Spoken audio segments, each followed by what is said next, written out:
I don't know if any of you have had a similar experience, but when I sleep in the same room with somebody else, and that person wakes up, I usually wake up too. Not because the person tries to wake me up, or makes any noise or anything. It just happens. This happened a few months ago. I'm sleeping in my room. It's the middle of the night, and I suddenly wake up. The sensation when I woke up feels the same as said above, except I am alone in the room, or at least I think. I open up my eyes. The first thing I see is a silhouette, leaning above me, staring into my face from several centimeters. The funny thing is, it's not leaning above me from beside the bed, but it's standing there through the bed at me. It does not have eyes as we know them. I'm just staring into a pair of black vortexes and a blue-white, semi-transparent silhouette. And it's not the only one in there. There are 3 or 4 of the others in the room too. The impression I have about them is like they're looking over my room, nodding their heads and thinking, "Oh, that's a nicely decorated room here." It takes me a few moments before I process, because I'm still half sleeping. But when I realize I am suddenly full awake, scared as heck. At the same moment, they are gone. Or maybe they are still there, but I just can't see them. It feels more like in the moment of realization that I got fully awake. I just couldn't perceive the part of specter they are in. I don't know how to describe it better. And that's it. I'm sitting on my bed, trying to replay the situation in my head, and try to think again what that was about, without any chance to fall asleep again.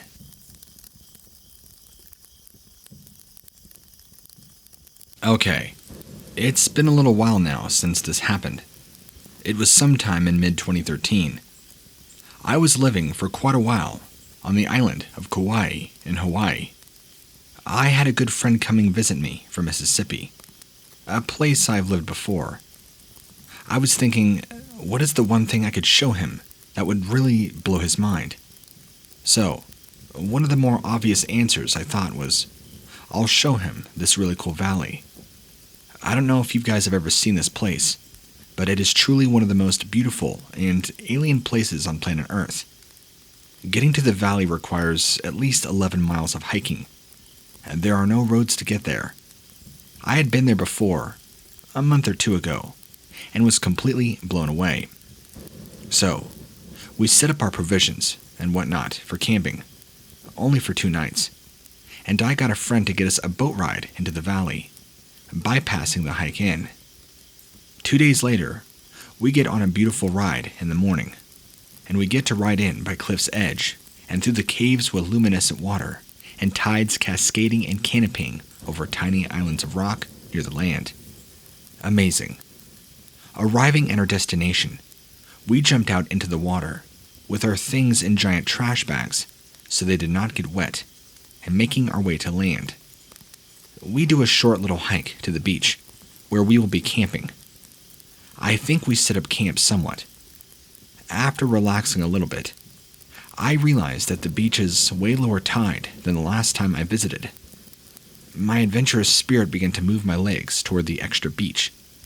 We walked for quite a long time, maybe even a mile after where the beach ended my last trip, seeing only a few kayakers, until we finally reached the end of the beach and the final cave. There must have been 4 caves I explored already, and I couldn't get enough of it. We were amazed to see a fairly large cave with hundreds of rocks stacked on top of each other, right there in front of us. I had seen this plenty of times on the island, and I knew that these kinds of rocks signify you're in a sacred place that is not to be disturbed, but to be respected. The cave had a sense of intense quietness about it. My friend actually refused to enter because the way it felt. Fortunately for the existence of this story, I let myself be drawn right into my curiosity. I walked in between the rocks on the sand and into the cave. I turned to my right, noticing the cave funneling and sloping down for a distance of 30 feet. towards an even smaller entrance, within about 15 feet tall and 10 feet wide. Roughly, of course. This second entrance was total darkness, and within seconds of entering the larger cave, I turned looking and saw, in the second entrance, a white figure, skinny with bright eyes, staring my way. I literally would not have been able to see it had it not been so pale white. Another reason it stood out was its eyes. They glowed like a fish's eyes, and were about 3 times bigger than ours. It was at least 6 foot tall and naked. I didn't make out the exact facial features of it. There wasn't too much light. But here's the key point. I witnessed a very strange habit of this creature that would later cement its own existence to me. It did this behavioral thing where it only showed the left side of its body and kept the right side hidden behind the left-hand cave wall. Its left leg was not fully protruding, but the left arm was gripping the wall, and its head poking out. I noticed the creature at this point. Then, unsure that I had seen it, it moved its full left leg out and torso, and I saw most of its body, except its bottom right leg. We locked eyes, and after a moment of recognition from both sides, I swear to you, insect-like reflexes, it jolted back behind the left wall so quickly that I doubted that I had seen it at all. My eyes, adjusting to the pitch-black darkness, made me think I had just hallucinated it. And yet, I had certainly seen it. I described to my friend what I had seen, even got my headlamp on. I know that this was the dumb person in a horror movie thing to do, but I literally had this fire inside me, telling me I had to know what was in there. I felt like I had to make contact with something really important, and I had this longing that honestly came as a surprise to me with its intensity and inspiration. Try as might, I could not convince my friend to go in with me. I was like, come on, man. I really don't want to go in alone. Just come with me. But he was way smarter. Stayed watching me at the entrance. I tried 2 times to go beyond the threshold of the pitch-black second cave within. Too freaked out. But when I tried to leave and just let it go, in my mind, I just couldn't. How could I act like I just didn't care and leave? On the 3rd time I made it in, treading slowly, checking the ceiling with my headlamp, because honestly, this thing can probably climb walls as far as I know. Inspecting quickly, I noticed the whole room was empty. The second cave wasn't very big, but what I did notice was that to my left, the ceiling sloped down to the floor, and near where it would have met the ground was an opening. It was about 3 feet from the floor, and there was a small pool of water there that could have led into another cave beyond, or who knows what. At that point, I knew my limits. Seeing the reflexes I witnessed earlier, I knew there was just no way of catching up to it, and I left. My friend and I went back to camp, got some dead-ended answers from some locals about the experience, went to sleep that night feeling somewhat awkward, knowing what could be out there in the dark. We were both a bit skittish. I remember now, with any kind of sounds that were heard that night. Okay, so I would like to share my personal opinion about this sighting of this creature, which I refer to as a cave dweller. It is not a demon or evil. I didn't feel threatened or scared in any rational way. The only thing that was threatened was my belief that things like this cannot exist in this wide, vast universe within universes. I had this feeling like we were both at the same stage in our lives.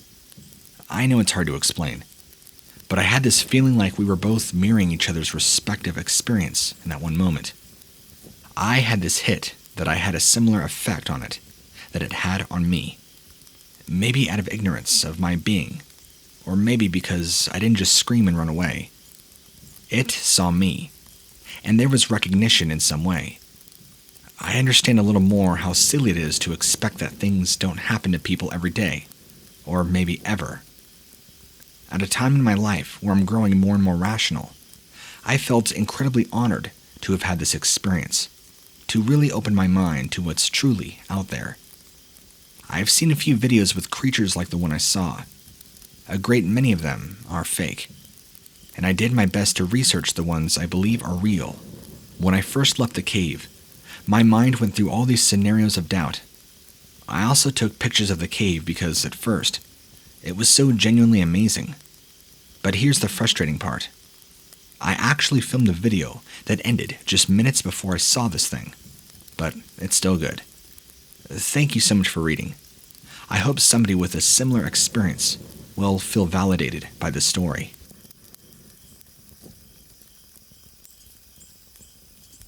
I want to say that this may or may not have been a humanoid encounter. I may have just been dreaming. But if that's the case, I've never had a dream so absolutely lucid or realistic.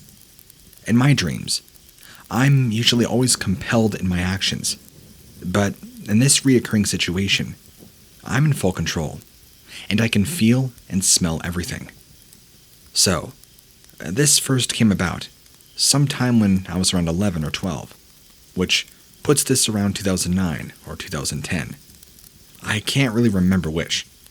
I just know it was this point when I frequently stayed with my great-grandma, shortly before my great-granddad passed away of cancer. It is in northwestern Georgia, in Chattooga County. Pretty rural, by most standards. Just a couple of thousand people around, anyway. I'd been staying with my great-grandparents then, in their pretty large house, in a very rural neighborhood.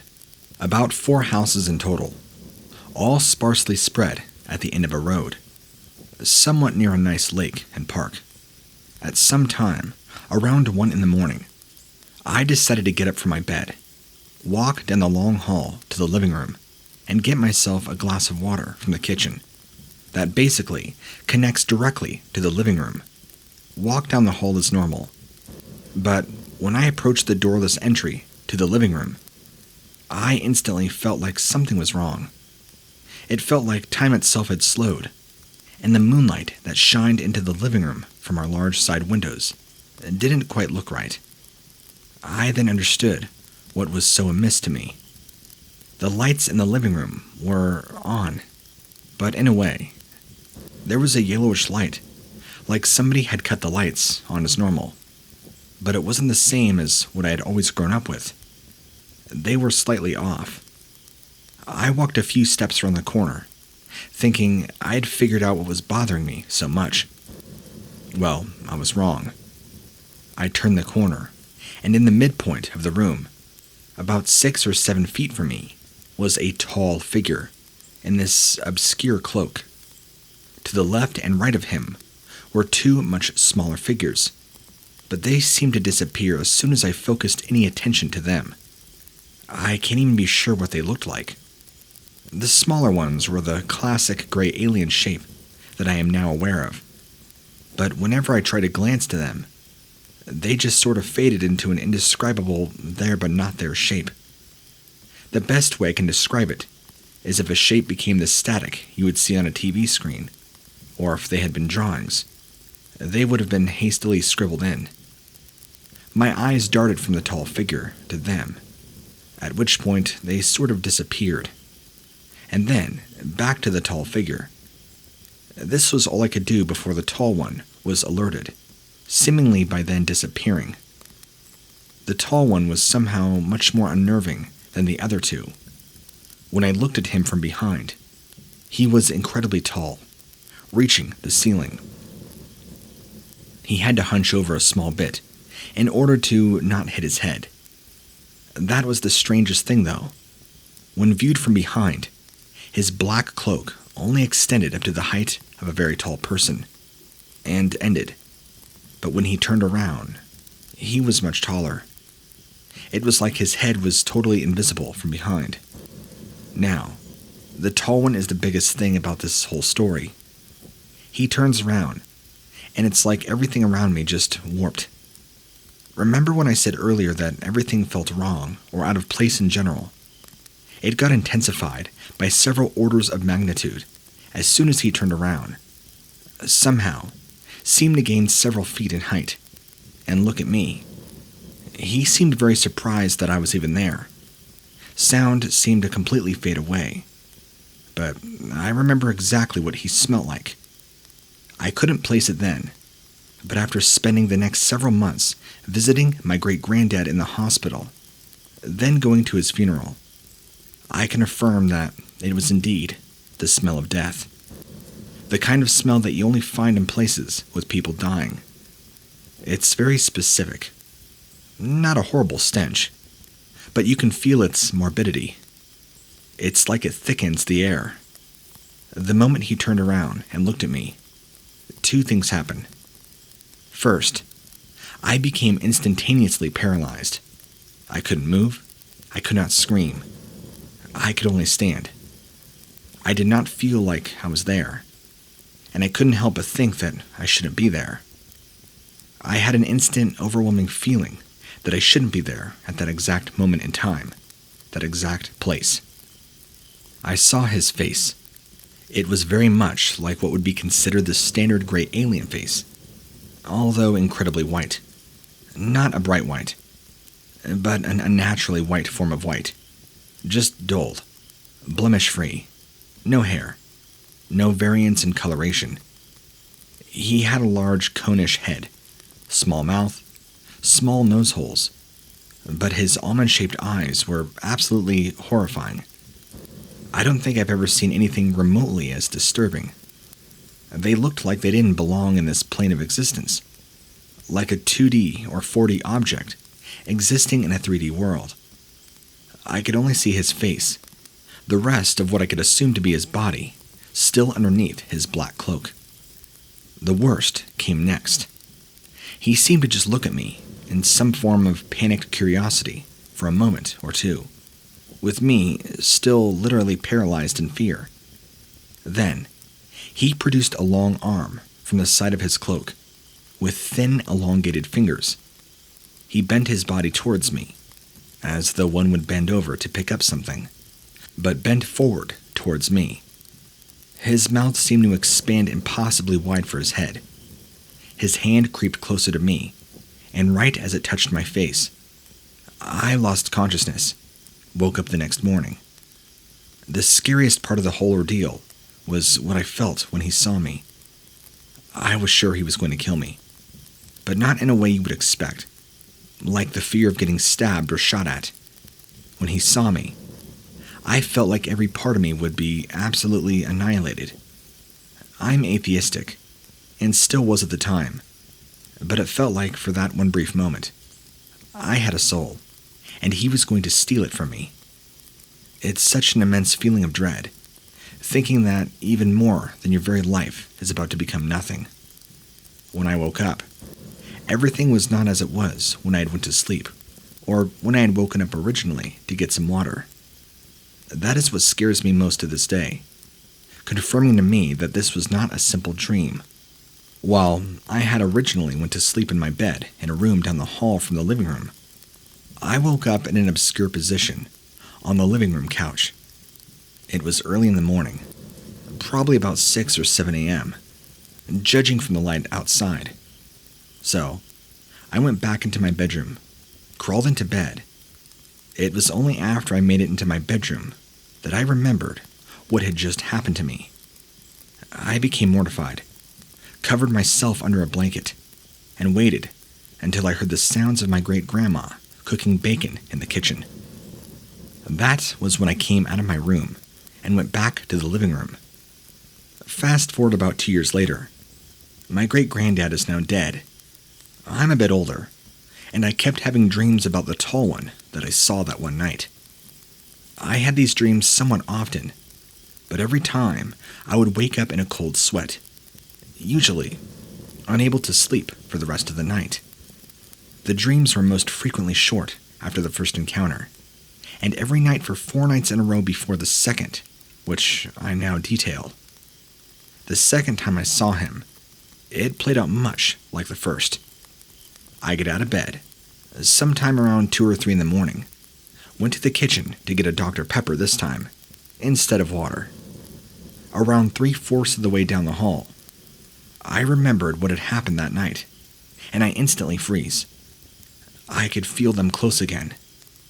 I could feel the aura of wrongness that I had originally felt before the first time that I saw them. It's a very specific feeling. I try to turn around, sneak back to my room, or my great-grandma's, or my grandparents who had come to live with us after the death of my great-granddad. I couldn't turn around, though. I felt absolutely compelled to continue into the living room. It was like I didn't have a choice. But suddenly, I felt very okay with the idea. Like I was calm, despite what I knew was going to happen. Sure enough, in the living room was the tall one. But he was already facing the entrance to the living room, where I was walking from. And he was unaccompanied this time. He also did not smell. There was no smell. But I could hear a faint humming, and it sounded like it was coming from outside. We lived near a highway, so it could have been a car, but it did not sound like one. He knew that I knew he was there, and I'm pretty sure he was the one that calmed me and forced me to come into the living room. He seemed much more approachable this time, but he did the exact same as before. Studied me for a moment, with a very small smile, then put me to sleep with his hand. Again, I woke up on the couch. When I woke up, I felt less horrified about what had happened, and more curious as to why. I remember distinctly feeling like I was trapped by fate into seeing him multiple times, like I was sure it would happen again, whether I wanted it to or not. Throughout the years, I never distinctly remembered meeting him again, but he did appear in my dreams. I moved twice, and he was still there, about every 6 months. Sometimes it was a singular appearance in my dreams. Other times, it was up to 3 nights in a row. On the 4th night, after I had the 3rd dream, I stayed up at night, sitting in the living room of my new house, waiting to see him. But I never did.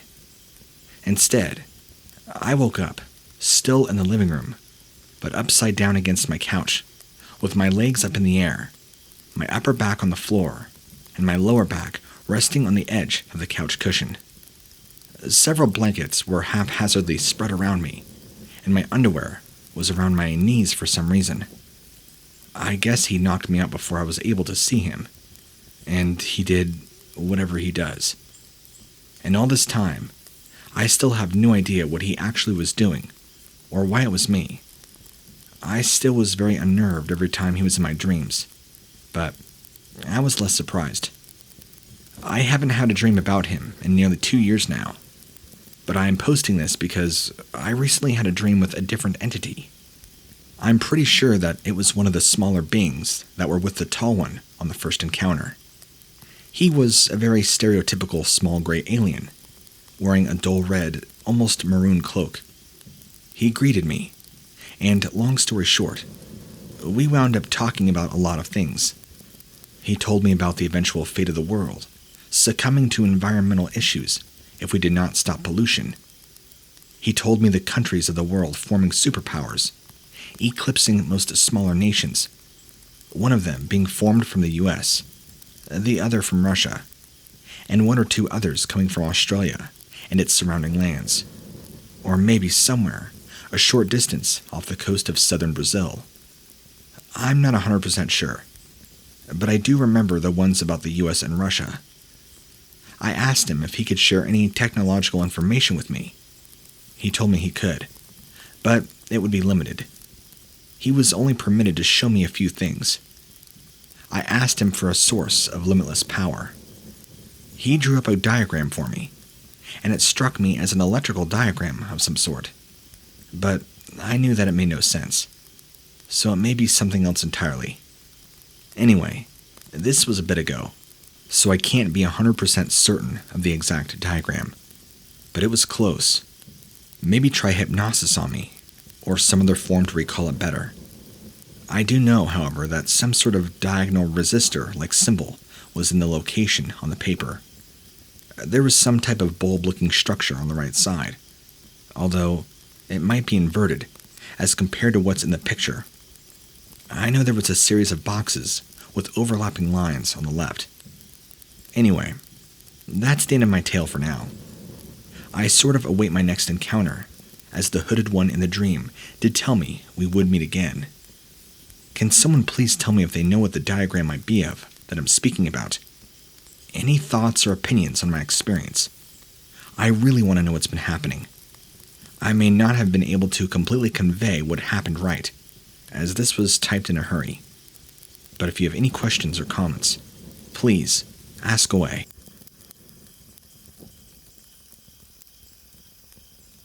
When I was in my first year of college, I lived with my mother by ourselves. My dad had passed the year before, and we moved out of the house shortly thereafter. I was glad because I had suffered a lot of paranormal trauma growing up, and I was glad to get out of that house. One night, I was driving home on Highway 111 north after youth group, and I saw something that still bewilders me. It was lightly raining that night. Mist crawled across the road from the cow fields on either side. The lights from the few gas stations nearby were reflected in the wet asphalt. I was driving about 3 car lengths behind a dark minivan with nobody else in sight on the roads. All of a sudden, I see the van swerve to miss something in the middle of the road. I was going too fast, and the road was too slick to miss it. All of a sudden, I saw, framed in my headlights and silhouetted in the glowing red brake lights of the van speeding away, a tall, muscular man with the upper shoulders and head of a buck. It was like a minotaur, but a deer head instead of a bull, and glowing red eyes. I clenched, bracing for impact, passing right through the figure.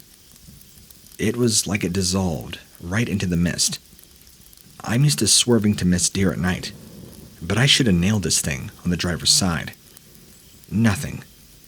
I was too afraid to look in the rearview mirror as I gassed it and sped home. I was only a couple of miles away, which was both comforting and terrifying at the same time. I raced in the door, locked it behind me. I told my mom, who laughed it off, but disconcerted at my pale, clammy complexion. I only later found out doing research that my description matched what I think I saw was a Wendigo, a Native American legend that was terrifying to me as a child, although I never heard of it described like this. I never heard of any creature like this until that night, that dark night on that highway. I will never forget it.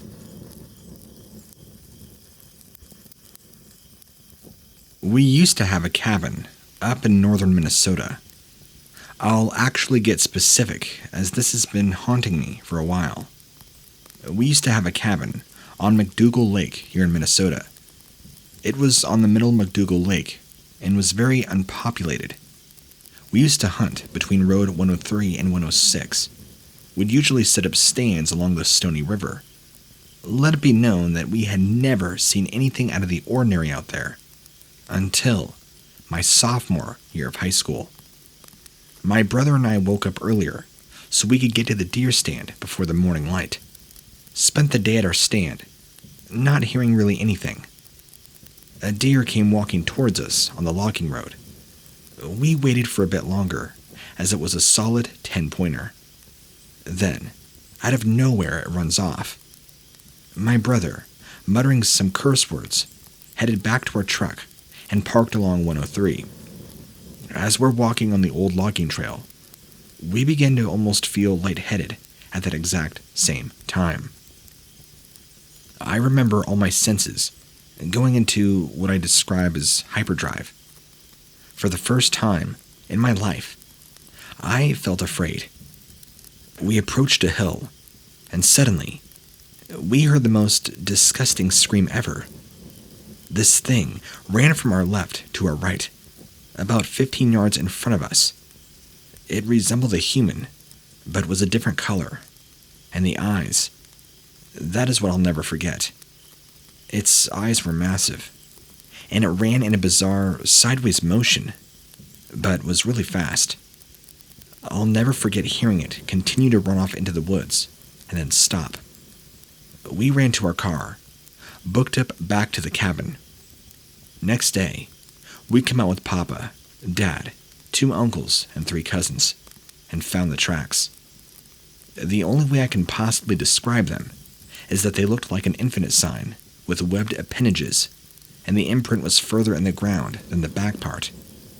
My Papa, who had been in the woods his whole life, Native American who did tracking, and was also the director of human rights in Minnesota for a while, said, "We need to leave." He sold the cabin and never told us about it. To this day, things with big eyes terrify me. I actually screamed the first time I saw that ridiculously progressive ad on Facebook with her huge eyes. I am so glad I...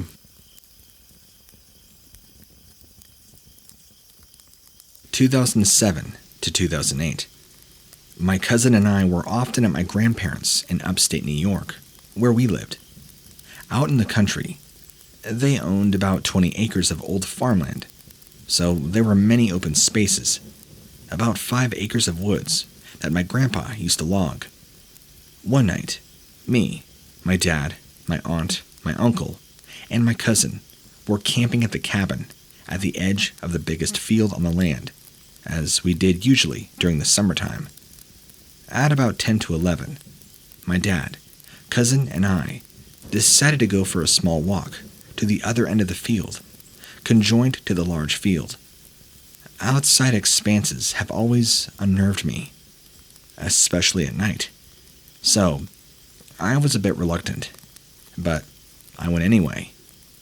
Once we crested the knoll and turned the corner from the cabin, so a small hedgerow was blocking us from eyeshot, we began to hear a violent rustling from the woods, along with branches snapping, so we all stopped. Once we stopped, 2 large creatures, one large one and a shorter, smaller one, ran by us, close enough for all of us to feel the wind blow by. These things were bipedal and fast. Faster than any biped I have ever heard of. They ran about 20 or 30 yards away from us. All of us, now frozen with fear and shock, and stopped, then turned to look at us once they felt they were at a safe distance.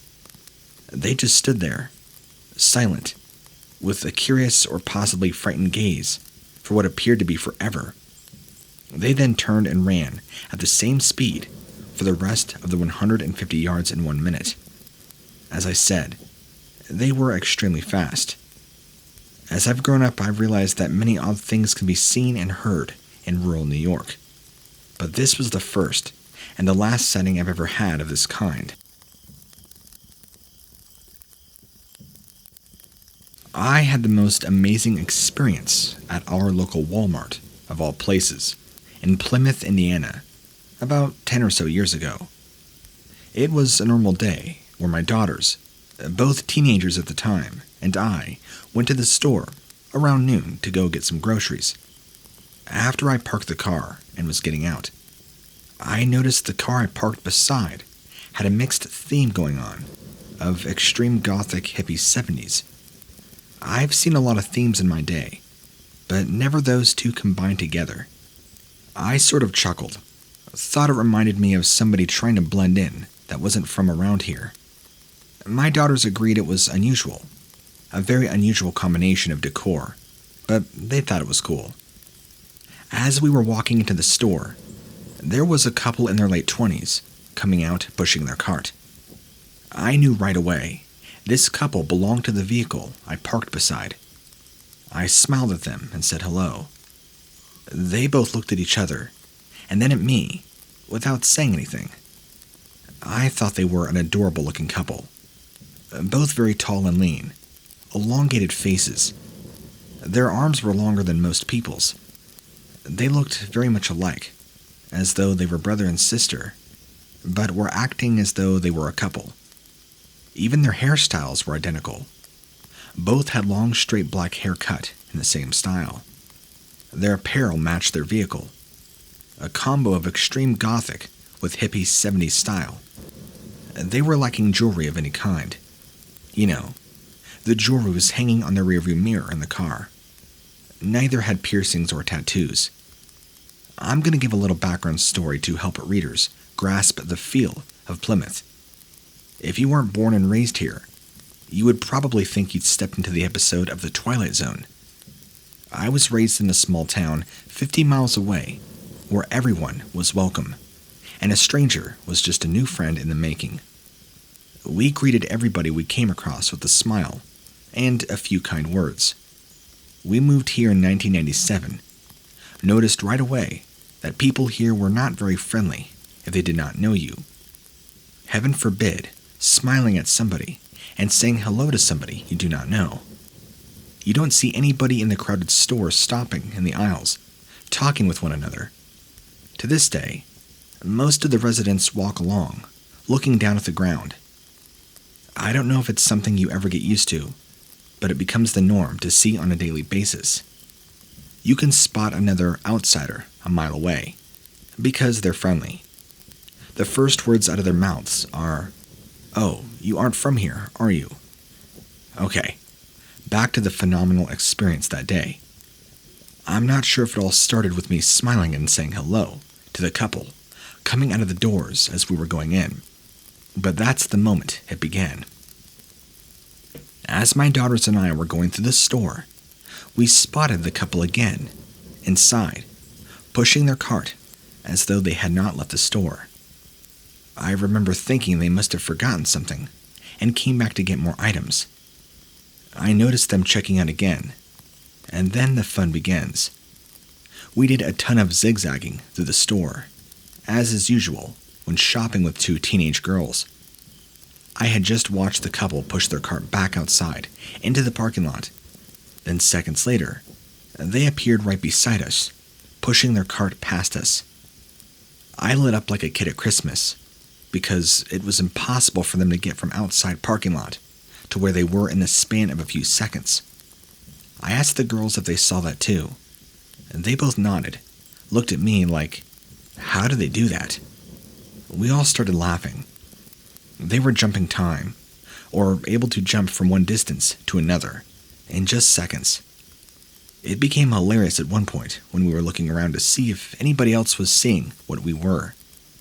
If anybody else did, they surely weren't letting on like they were seeing it. It was like old times in Plymouth, with everybody looking down at the ground as you walked by them. I can't really explain what was going on, other than they were playing around, having a blast doing it. 1 minute, you'd spot them, and then poof, they were just gone. I told my girls I wanted to be able to do that. Be one place, and then next thing you know, appear 200 yards away. As we were leaving the store, headed to our car, the couple walked past us again, headed into the store, but they had just been behind us at the checkout. Was it all because we noticed them as we were leaving the store? I'll never know. What I do know is we all had fun that day and enjoyed the euphoric experience and are thankful that we were allowed to see their capabilities and share their fun. I was given a gift that day, and I will always cherish. The gift of knowing we have visitors here from other places, and at the right time, being allowed to see the impossible. I confess, I felt like a kid again that day, where anything and everything was possible. I'm still learning for how to jump from point A to point B in the blink of an eye. My best friend called me later that day, and I was so excited to tell her about my experience. She was supposed to have gone along with us that day, and she was bummed out that she had missed it. She asked me if I would go to the store with her, and so I said yes. She came and picked me up. I told her that I highly doubted that they would still be around, but she wanted to check it out anyway. I only live about 20 minutes from the store, and it probably took her another 20 to get from her house to pick me up. As we pulled into Walmart, there was this massive vehicle, the size of a luxury camper. It was all black, tinted windows, and a satellite on top, parked at the back of the parking lot. I got a really eerie feeling from it, and wondered if it might be my phone conversation had been overheard by somebody, or maybe whoever was working with the security camera feed at the store had somehow maybe spotted the couple on the tapes, popping back and forth between different parts of the store and parking lot. Whatever the case, I had a bad feeling that they were looking for the couple. I've never come across that same couple in town again, but have had some unique encounters since, and have listened about a few other encounters from other people. My friend signed up with some internet site she received through an email where you can report activity if you've seen something. It was some live application. I'd have to ask her what the name of it was. They had some strange happenings going on, so she reported it. She calls me the next day crying. She felt horrible about it. She told me that the trucks with trailers and military vehicles pulled up. Dozens of men, dressed in camo, combing the fields and swamp area by her house down the road, by her sister's house. I asked her what she thought was going on, and she really had no idea. She just got caught up in the moment and reported the incident. We have no idea if there's a correlation. With such rapid response time to reported sightings, and even unreported sightings, I believe that here is a being monitored regularly. Galaxies or dimensions. They're definitely here living among us, and blending in quite well.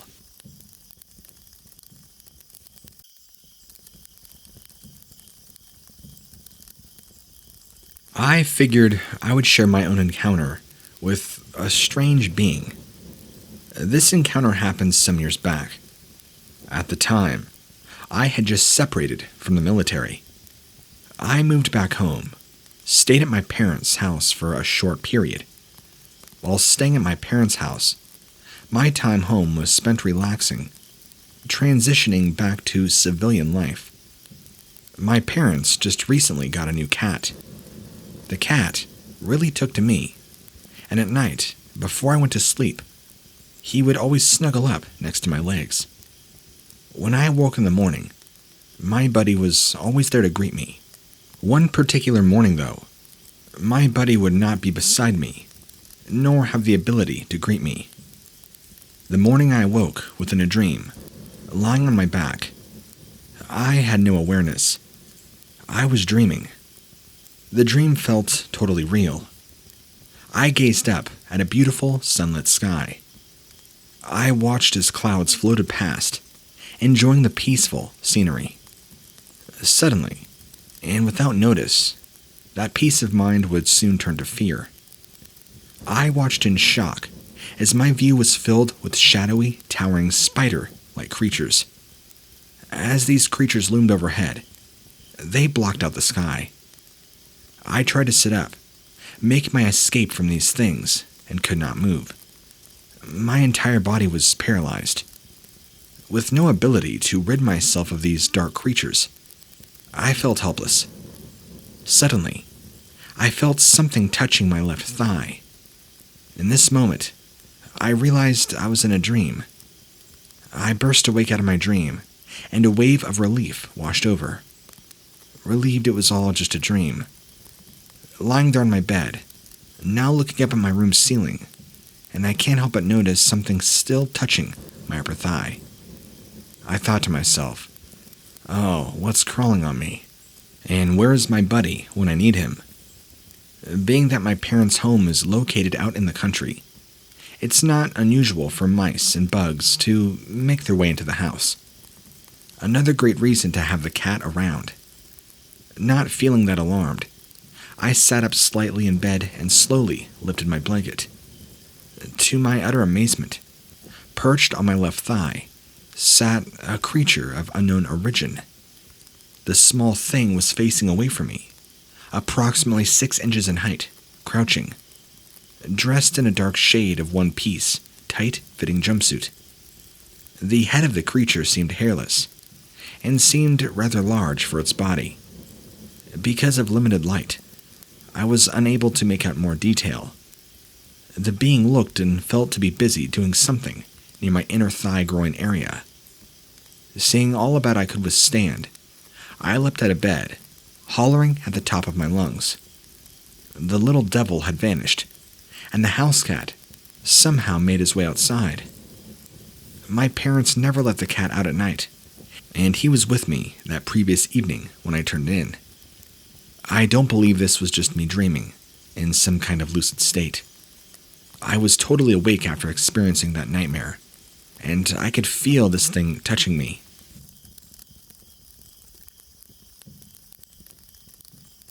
My husband gave me permission to post this story, so if anyone has any idea what he saw, and his friend saw as children. When my husband was a child, he used to see what he called little men in his house. He saw them a few times, about 8 years old, all the way till maybe 12. He would only ever see them at night, and only in his basement, never outside or in anyone else's home. He describes them as being about 7 or 8 inches tall, and they were all one solid color, as if they were wearing morph suits. He saw red ones, green ones, cream-colored ones. No facial features, no hair. He said they looked really like people in morph suits. They were completely silent. No sound while running, no talking. But he did hear them open and close drawers, cabinets. Whenever one would see that he saw them, they'd run off into a bathroom or the laundry room. He would follow, but they'd be gone by the time he got there. Once, he saw one going in the cabinet under his bathroom sink in the basement. When I looked, it was gone. They were always more than one at a time. He never saw just one. He said they used to be weird and not really scare him. They were just usually running along the walls, not really out in the middle of the room. The basement was well lit, and you could clearly see them. Of course, his family didn't believe him, because he was a child. He had a friend sleep over one night. They were in the basement, playing video games. His friend stops playing and asked my husband something like, "Did you see that? I just saw 2 small red people run into the bathroom." That's when my husband got scared and told his friend how he was hoping it was only his imagination, and explained everything to him. The 2 of them saw them a few more times until they just weren't there anymore a few years later. My husband thinks they were collecting something or looking for something. They appeared very exploratory in nature, although nothing was ever missing that he noticed. He was a kid, so he hadn't been drinking or doing drugs or anything. My husband does not lie. His friend, though, sadly passed away, so I can't ask him about the little men, and no one else saw them. My husband doesn't really like talking about these things, but said it was okay if I told everybody else. He always got the feeling that they weren't malicious, but that he shouldn't go hunting for them too much. So, does anybody have any idea what these things may have been?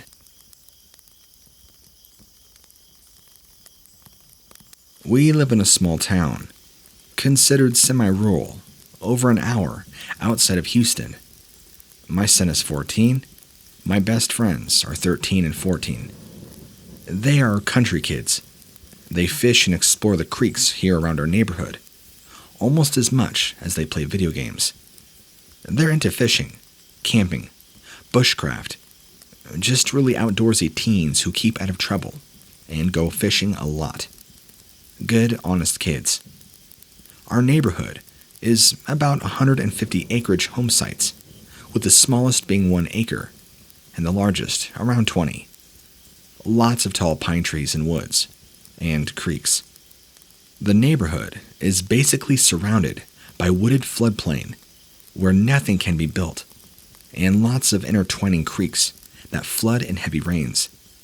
There are literally thousands of deer. Soil is sandy, and height above sea level might be 600 feet, so no caves that I'm aware of. Around 2 months ago, my son came home and told me that he had seen a glimpse of something in the woods.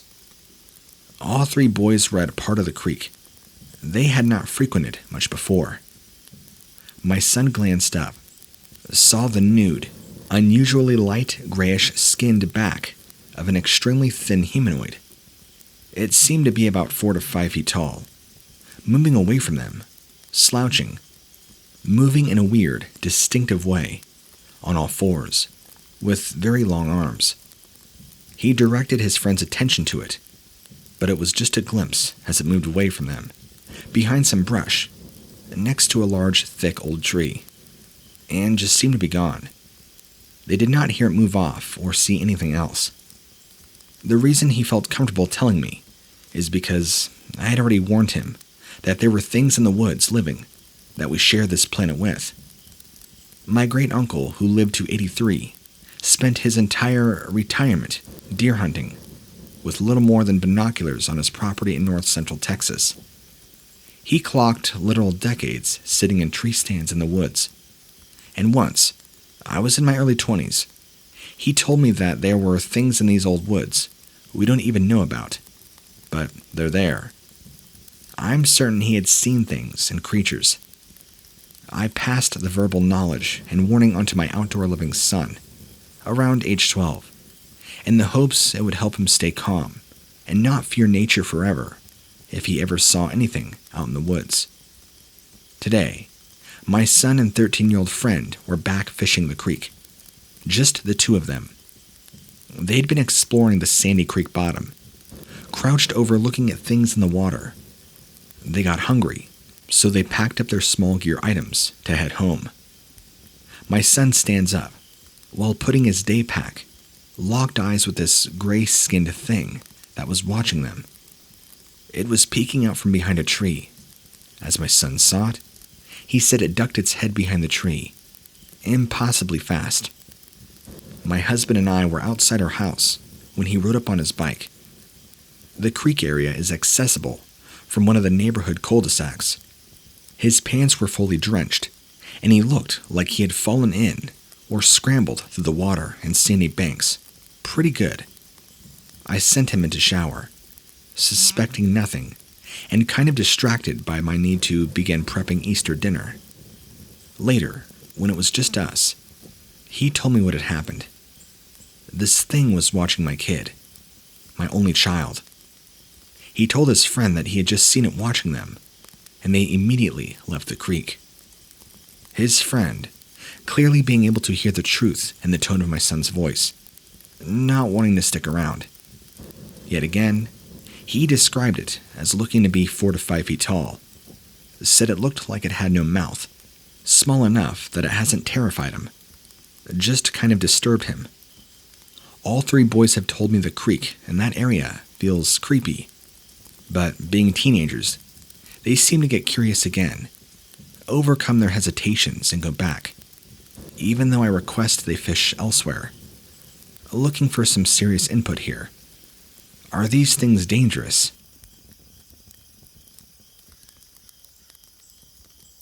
Here's an update. I talked to my son tonight and made it clear that he's to stay out of that area. I asked him for any additional info that he could remember.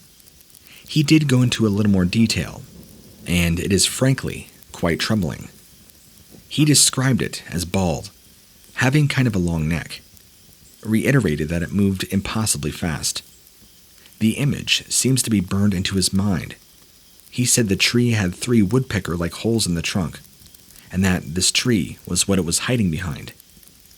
He said that there were some other weird sounds they had heard as they were down in that creek this afternoon. They heard 2 owls calling to each other in the middle of the day, which was not something he really thought about until I confirmed they were hooting multiple times back and forth. But midday, though? One was high in a tree somewhere, fairly nearby. So, the boys actually hooted back and mimicked crow calls, just being silly as they fished. The second owl was in front of them, in the direction of where that crawler thing peeked behind the tree was later spotted. My son said that the owl's hoots sounded very real, but he also noticed the woods had gone very quiet, very shortly before he saw this thing. He said that the woods were quiet when he saw the thing peek out from behind the tree, but that there had been the owls hooting somewhat before that, which is how the owls came up. The man that posted, also from Texas, had described fake owl noises, but these owl hoots sounded very real to my son. I'm mentioning it, but it could have literally been owls. It is springtime, nesting season. His watch had beeped, signaling the 4 o'clock hour, maybe 10 minutes before he saw the crawler, so he had a time reference for the event. The boys had heard a clicking noise a couple of times. They said it did not sound wet and spitty, like a human making a clicking noise, but more mechanical or dry, like a bug. He thought it was some kind of big bug, but it was weird enough that his ears picked up on it. They both heard a clicking at least twice, and agreed it was some species of weird annoying bug. He asked me tonight if I thought it was a Morse code language of some kind. I have no idea, and have never heard of this clicking myself.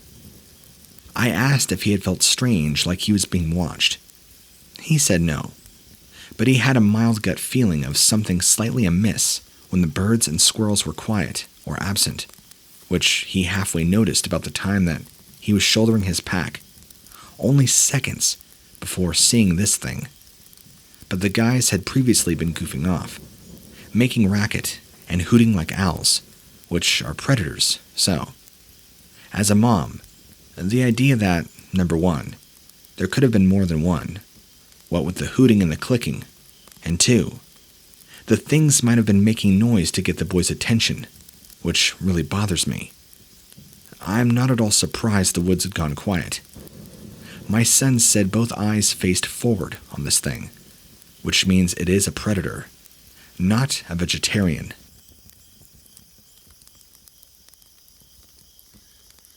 I moved from California to Western New York to live with my boyfriend, and we moved into our own place.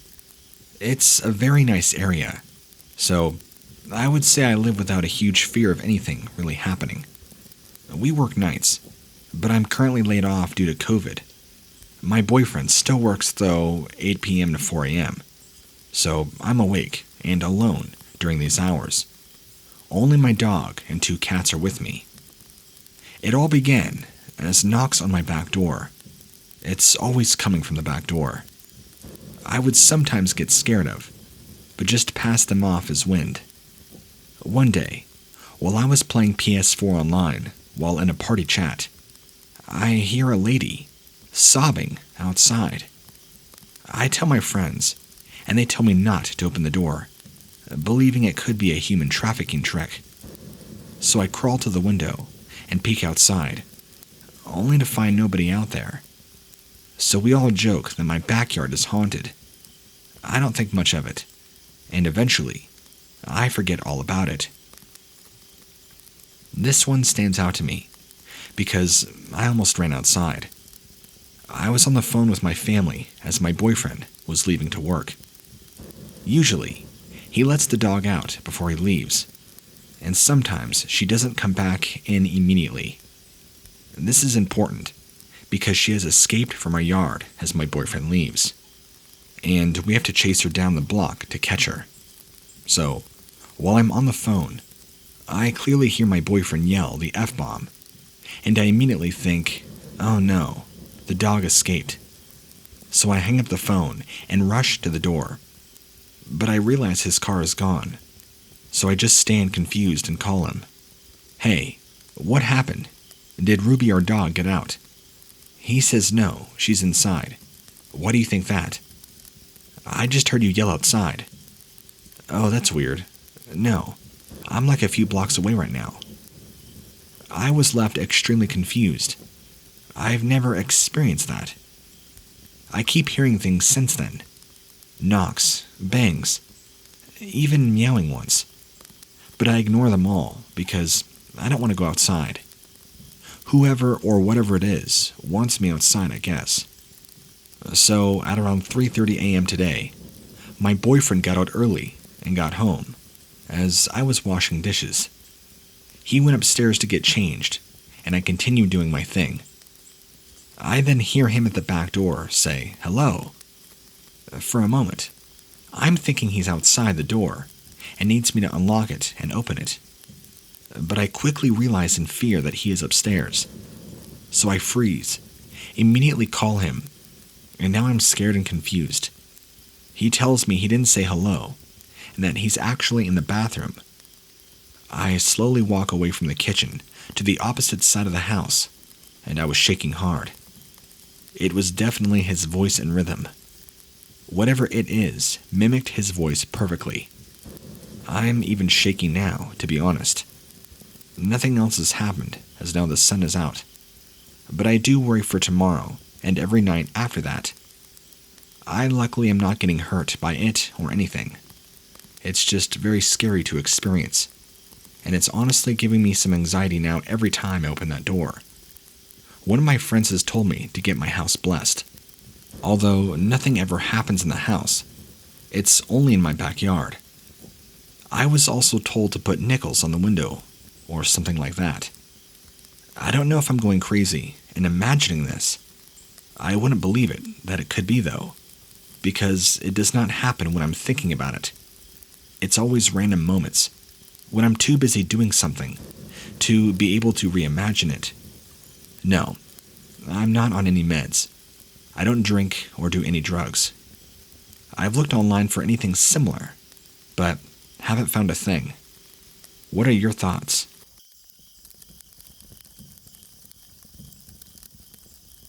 This isn't necessarily my own skinwalker experience, as it is more of a general story surrounding my family and their background.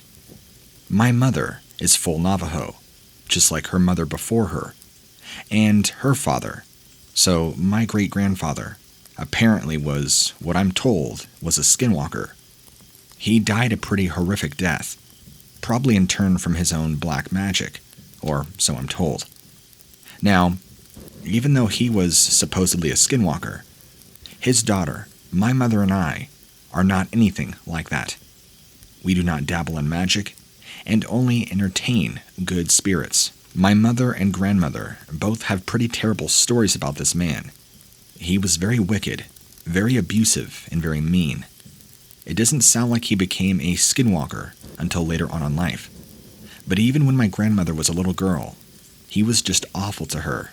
And as my grandmother grew up and got into her later teens, her uncle, who she was very close with, somehow went missing and never showed up. She firmly believes that her own father murdered him in some sort of blood-pact ritual to inherit the powers of a skinwalker, because after that, her father turned incredibly dark, and sometime when my grandmother was in her early 30s, her father, aka my great-grandfather, passed away, and at that stage in her life, she was pretty detached from her own dad. He had stopped coming around, became even more evil and abusive than ever before, verbally and emotionally too. She had 3 kids at this point, one of them being my mother, and even her own children feared her father, even after he passed away. That was just the beginning. My grandmother claims that after he died, that was just the start of things. All of a sudden, this dark energy or dark spirits began following her family around, which she believes to be the spirits that possessed her own father, and once he passed, not having a body to control, they are now free to roam and come after her and her family, frequently attacking them in any way they can. My mother was witness to this multiple times growing up, seeing all sorts of horrible things happen. One of the most frightening was one night when my mother was about 10 years old. They were staying alone, just her and her mom. Her siblings, she believes, were off at a friend's house this night, when all of a sudden, these walking upright coyote-looking creatures began trying to break into her single trailer, doing everything they could to try and tear the door down. They were very aggressive and evil-looking. She remembers them very clearly, trying to look into the window, like they were searching for a weak point, trying to scare her, and they had glowing red eyes, something that was incredibly evil. After her and her own mother, or my grandmother, began praying, they pretty soon left. But that was just one of the many times that they endured this. Eventually, my mother grew up and moved away off the res, where my grandmother still lives, and still has these attacks every so often. They've definitely died down, and they don't happen near as much. She prays a lot, and she also has a medicine man frequently come out and bless her house and property. But after my mom moving away, down to Southern California, she doesn't now deal with that near as much. when she had me, and I grew up. I actually moved up north to New York State, and safe to say, I don't deal with any of that, thankfully. I call my mom every week, and we talk about it, sometimes. She hasn't had any experiences, not since leaving the res, and many times we'll do a 3-way FaceTime call with my grandmother. She's usually in pretty good spirits, doing pretty well for herself. We only talk about what happens sometimes.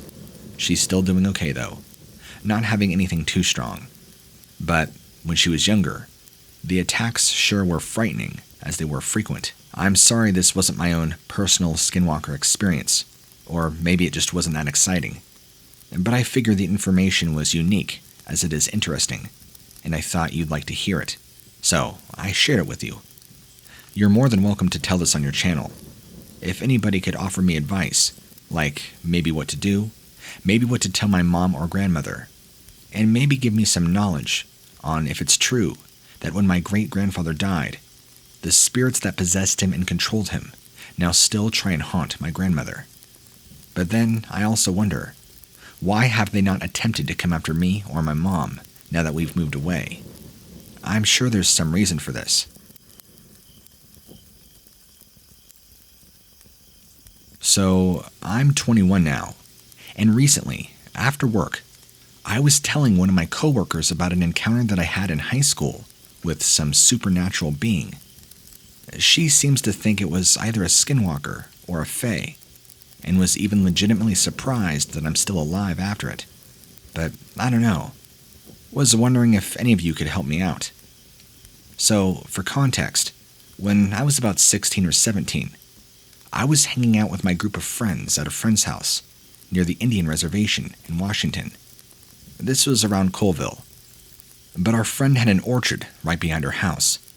So, naturally, we decided that we would play sardines, that hide-and-seek game where one person hides. When you find them, you hide with them, out in the orchard at night. So we had been playing for like 2 hours at this point, and I had found myself lost by myself in this orchard at like 1 or 2 a.m. in the morning. So I'm wandering around in the dark in an orchard, trying to find my way back to her house, when I noticed at the end of the row, I was standing in there was this super tall, probably 8 to 9 foot man-shaped thing, made of orange light, just standing there. So naturally, I thought it was an old street lamp, and the branches just made it look like a man. But I had to test my theory. I walked about 8 to 9 rows in one direction, looked down the row, and that thing was standing at the end of that row too. So I began walking back and forth, picking random numbers, and every time it was standing at the end of the row, probably like 300 to 500 feet away from me, it never got any closer. Until finally, I had proven to myself that it was not crazy, and decided that if it was going to kill me, it would. And simply, I wouldn't know how to defend myself. So no use worrying about it. I walked away, found my way back to my friend's house. When I told my coworker about the other night, she was genuinely surprised that I was still alive. Told me that to her knowledge, the only two things it could have been was a skinwalker or a fae. But everything I can find on the internet about skinwalkers says they usually present themselves as a deer or a coyote. I can't find anything on what a fae is. Apparently, the reason she was surprised that I didn't die was because a skinwalker usually will kill indiscriminately, because that's all it's looking to do. Apparently, if this was a fae, I had tried to offer it something it might not have killed me, but since I didn't, it definitely would have. Also, I know that Rudraksha seeds can ward off negative energies and entities. It makes me wonder if that was a fae or a skinwalker. Did my mala protect me?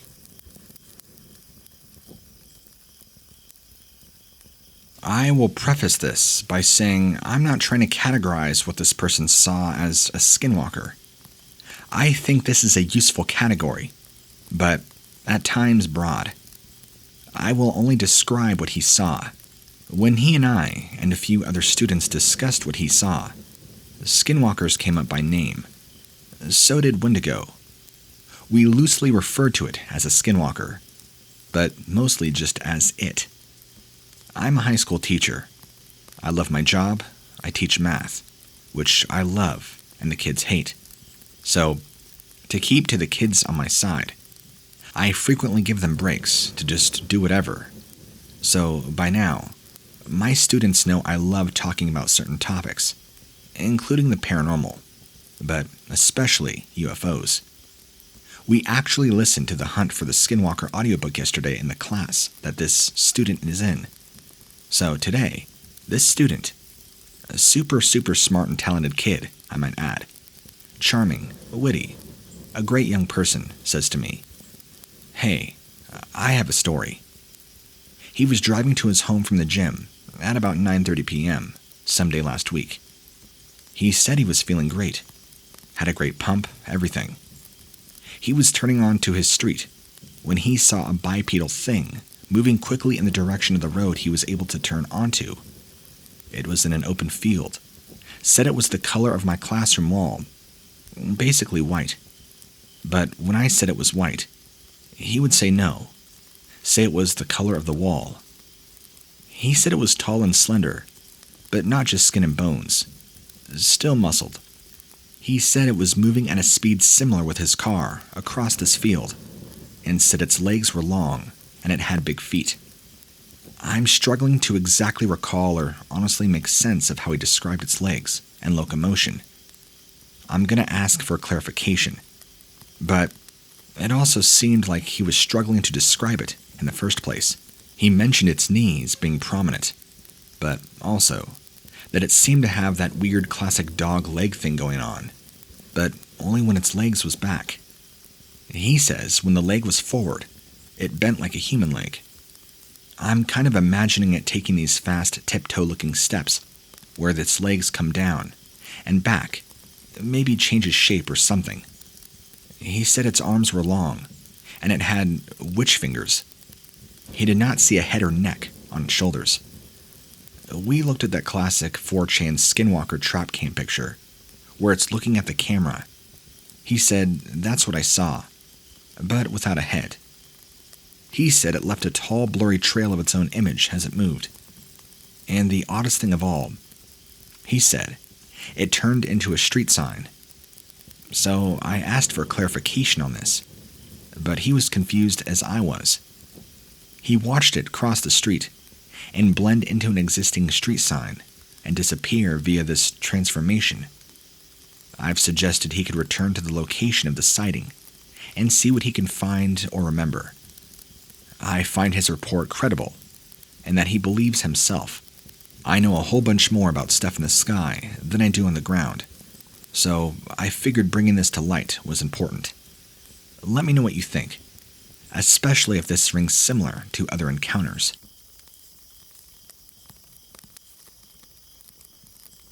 I don't know if what I saw this night was a skinwalker, but it freaked me out pretty bad. So I'm getting off work pretty late. I'm a cook at a restaurant that I won't mention.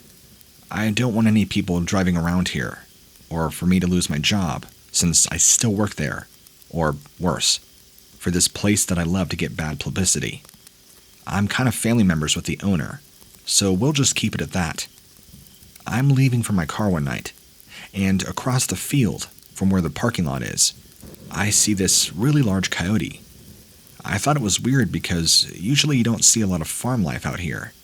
Maybe a cow or two, since we're surrounded by large pastures and we are kind of out in the sticks. But we do get a lot of traffic since we're near a large highway. Again, I don't want to give away too much. So I'm walking towards my car, and for whatever reason the size of this thing just catches my eye, and I look at it, and it's maybe 50 to 70 feet away from me, just standing there, on four legs like you would expect from a normal coyote, but it's just staring at me, and I thought that was weird. So I shrug my shoulders, walk to my car, unlock it, and I get in, and I just feel compelled to go look at it again. So I turn, and as soon as I turn my head to look at this coyote staring back at me, it does something I can't even comprehend. any animal could ever possibly do. Just like a person would, crouching down. It very casually just stands up on its back legs. Very comfortable looking, like it wasn't struggling at all, and didn't even seem like it was even hard. It appeared so natural and fluid. And as soon as it stood up, it began just walking towards me, so naturally just like a person would. And it had this smirk on its face, like it was going to do something bad. So I started panicking, going as fast as I could to turn my car on, throw it in reverse, and as soon as I began reversing, out of the parking lot, this thing now picks up its pace to full speed, and is now sprinting toward my car. As it's closing in on me, I put it in drive, and I floor it out of that parking lot, onto the main road. Luckily, since this was around 11 p.m. at night, there wasn't a lot of traffic, so I didn't have to worry about yielding or watching for other cars. But man, as soon as I got out of the parking lot, I didn't see it anymore. So on the way home, I immediately phoned my boss, asked him if he's ever seen any strange animals in the restaurant before, or outside, I should say. He says no, wanting to know what's going on, if he should be concerned. And I told him I just saw a really large aggressive coyote. He should be careful. He was still at the building, and so he went and checked outside but didn't see anything. I haven't seen it or anything like it since it happened. This was back in October of last year, and I've been going there consecutively every night, since it's my job. I don't know if it will return, or what it could be. I told another family member about my experience, after being very hesitant to open up. He told me, or they told me, that it sounds like it could be a skinwalker, but I don't know anything about that stuff, so I posted it online, and got minimal feedback. Somebody pointed out that I should reach out to you, and that you might have the answers I need. So I wanted to know your opinion on this situation. Was this a freak creature, or did I actually encounter a skinwalker? Maybe a Wendigo? I would love for any opinions, thoughts, and advice you could offer. Thanks.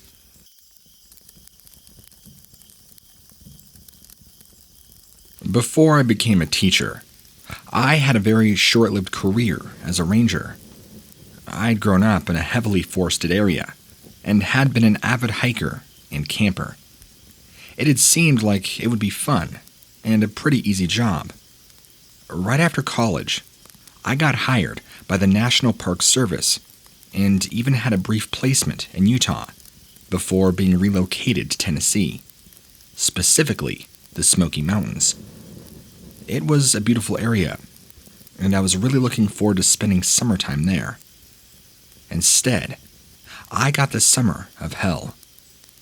It began well enough. As a newbie, I was doing a ton of patrolling, routine safety checks, which was fine by me. I got to roam around the gigantic park, sometimes going hours without seeing anybody. A few weeks in, I got the first weird call. A family had reported animal tracks all around their site. It wasn't a big deal. All parks have some wildlife. But when I got there and saw what I saw, I clearly thought one of the other rangers was messing with me. That maybe it was a hazing thing for the newbie, me. There were tracks, but they were weird. They definitely were not canine or bear. They were human-shaped, but huge, with claws at the end. I checked out the area, took some pictures, and then helped the family get another campsite. I turned the pictures into my boss, expecting her to laugh and give up the joke. Instead, she was pretty angry. She thought I was the one playing the joke. I asked her to come out to the site with me, but by the time we did, the rain had washed away all prints. 2 weeks later, I get another phone call. This one was worse. The campsite had been completely trashed, tents shredded, everything nearly destroyed.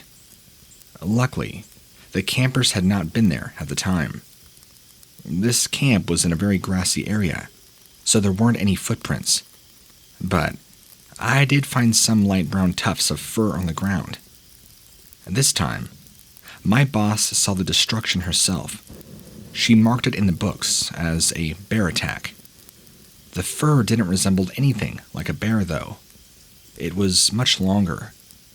Finally, in early August, I got a call about a lost pet. A young couple had been walking their dog, and it had slipped its collar off, taken off into the woods. They were devastated. A few of the other newer rangers and I got picked to head off into the woods to find the dog. We broke off into pairs, knowing that going too far off trail was dangerous. I was with Brian, a decent guy I had sort of become friends with the last few months. We walked for hours, doing our best to cover our area. We whistled and called out, but did not see any sign of the dog. There were 2 hours left of daylight, and we had not got any other pressing calls. We agreed to stay out until dark before going back to the parking lot. As the sun began setting, we turned around and made a beeline for the nearest trail. We still had maybe 20 minutes or so until we got to the trail, and then we would have yet another 15 minutes on the trail itself. We felt bad about not finding the dog, but there was nothing else we can do. Halfway to the trail, we began hearing the noises. Growling sounds, a low howl. The missing dog was a lab. Labs did not howl like that. No dog I've ever heard of does. We grabbed our bear spray, hoping it would work. It was almost dusk now, so inside the forest, it was getting quite difficult to see. We looked around, but could not identify any source of sounds. We kept walking, hoping to leave whatever it was far behind. At the same time, Brian and I noticed an odd-looking tree. It looked like it had been mauled. Huge scratch marks and missing branches, not unlike what a bear will do. I pulled out my flashlight and looked around the base of the tree. There again were the huge footprints, and they were not a bear's. In fact, they were just like the ones I had seen months back, and they were huge, or human-like. Claws at the end, and very narrow. This time, though, somebody else was seeing them with me. Brian's eyes got pretty huge, and he began swearing. We were suddenly very aware that we were alone, and it was nearly dark. We were still far from help. We picked up our pace, going quickly as we could in the twilight. We kept hearing the crashing and grunting sounds, but kept moving. Twice, I saw a dark shape run past, but the trees made it impossible to see what it was. It was large, tall, which was concerning, to say the least. We were nearly running as we approached the trail, or where we thought the trail was. We had to be within yards of it when the creature came barreling out of the woods, crashing right into us. I had a glimpse of a dog-like face before it knocked me into Brian, and we both went tumbling down the slope together. We rolled for seconds before hitting a tree. I looked back up the hill to get a better look at what had come at us. Staring down at us with glowing eyes was a creature I only thought existed in people's nightmares. It continued to stare and growling as we locked eyes. I could clearly see drool dripping from its mouth, and this had me petrified. Brian was frozen too, staring at this animal. Dark matted fur, towering high above us, built like a beast. It easily could have been lifting weights. Finally, I snapped to and grabbed a large branch for a weapon. Brian and I limped out of the forest, bruised and sore. It was well past dark by the time we got to the parking lot. The other rangers were waiting for us. They were worried, asked why we were so late. Under the lights, they could see that we were totally scraped up, and we explained what had happened. Before they could even respond, I showed them the shallow claw marks on my shoulder, where this creature had hit me. I told them that it was some kind of upright wolf or dog. I had no idea how else to describe it to them. Even though I had Brian backing me up, nobody believed us. my boss was just angry at me, threatened to reassign me. So I quit. I'd had enough of whatever that thing was roaming in those woods. Coincidentally, that missing Labrador was never found, and I can't help but think that the animal that I had discovered that day had something to do with it.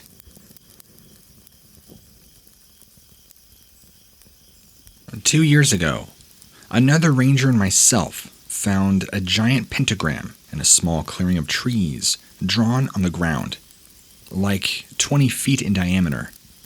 Most of the trees surrounding it were locust and had black beads hanging from the thorns. We found it at night too, but clearly whatever took place was several days prior. Fast forward to last night. We see a car parked at the dead-end road near that area. I figure it's just people fishing, but we decide to go check, make sure it's not an illegal campsite. Well, we get down there and can't find them, so we begin walking to the shoreline, stumble upon two women sitting inside of another pentagram, holding hands and chanting. They had a blanket down and a bunch of books. There was also a piece of driftwood in it, where they made an altar out of various fruits and leaves. Made contact with them, and they kept insisting it looked weird, but they were just messing around. Mid-conversation, the woman grabs this green canvas bag, kept clutching it, while I try to figure out what exactly they're doing. I was pretty creeped out, but kind of decided they were just weirdos, and ultimately weren't harming anything. They admitted that they had been here before, and that site we found 2 years ago was indeed them. And told them to make sure they don't leave anything behind this time, and left. Still unsure exactly what they were doing. We figured it must have been some related to the eclipse last night. Who knows for sure? That wouldn't be my first experience or dabble into occult-related experiences being a park ranger. That stuff happens out here far more than you would think. Far more than you can ever imagine.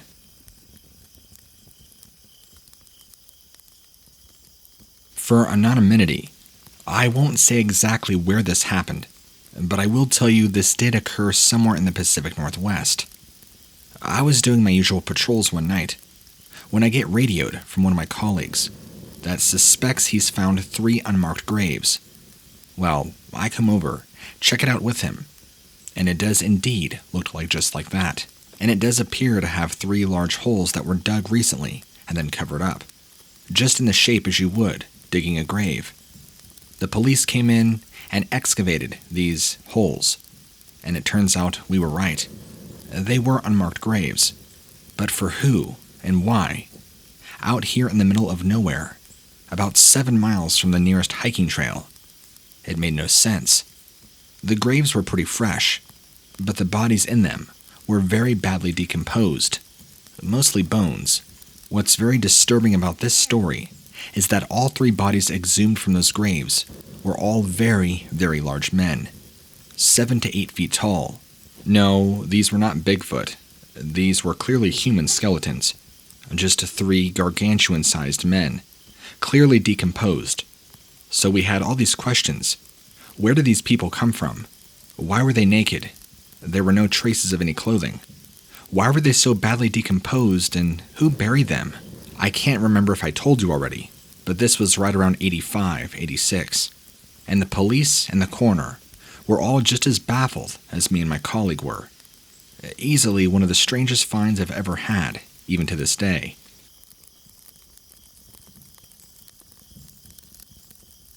I work at quite a rural park in Massachusetts.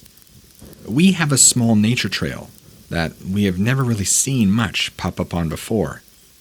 However, the past few weeks has been different.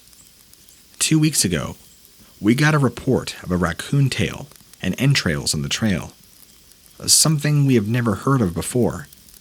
So, we went down, and right where the fork is in the trail, the only place that everybody would see, there is a pile of intestines in the middle of the left trail, and a severed raccoon tail in the middle of the right trail. Once we looked ahead, we found a raccoon head right at the start of the fork, staring straight out of the entrance. There was no blood, no bones, no anything. Just those parts. We went down a little bit and found a rock that had a bit of trash near it. Very unusual for our trail. It was the perfect rock to be able to sit on and be able to see the entrance of the trail without anybody seeing you. Right in front of the rock was a skeleton. So at least we found the rest of the raccoon, right? Wrong. This skeleton had its head intact, with its fur in a pile next to it. A different animal. We have had rangers on this site for years who have never seen a dead animal anywhere close to the trail. We just found two. Since then, some other weird things have popped up. One in particular was a knife thrown into the middle of the overgrown area at the trail. The other of which looks like some type of pentagram logo drawn into the ground with a small square and triangle in it. We still have no clue why it was there.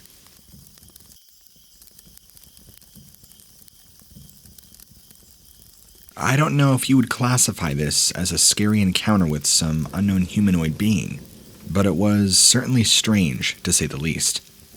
I was out camping alone by myself in Arizona. I was on a small bluff, overlooking a little valley, maybe about 50 to 100 feet down.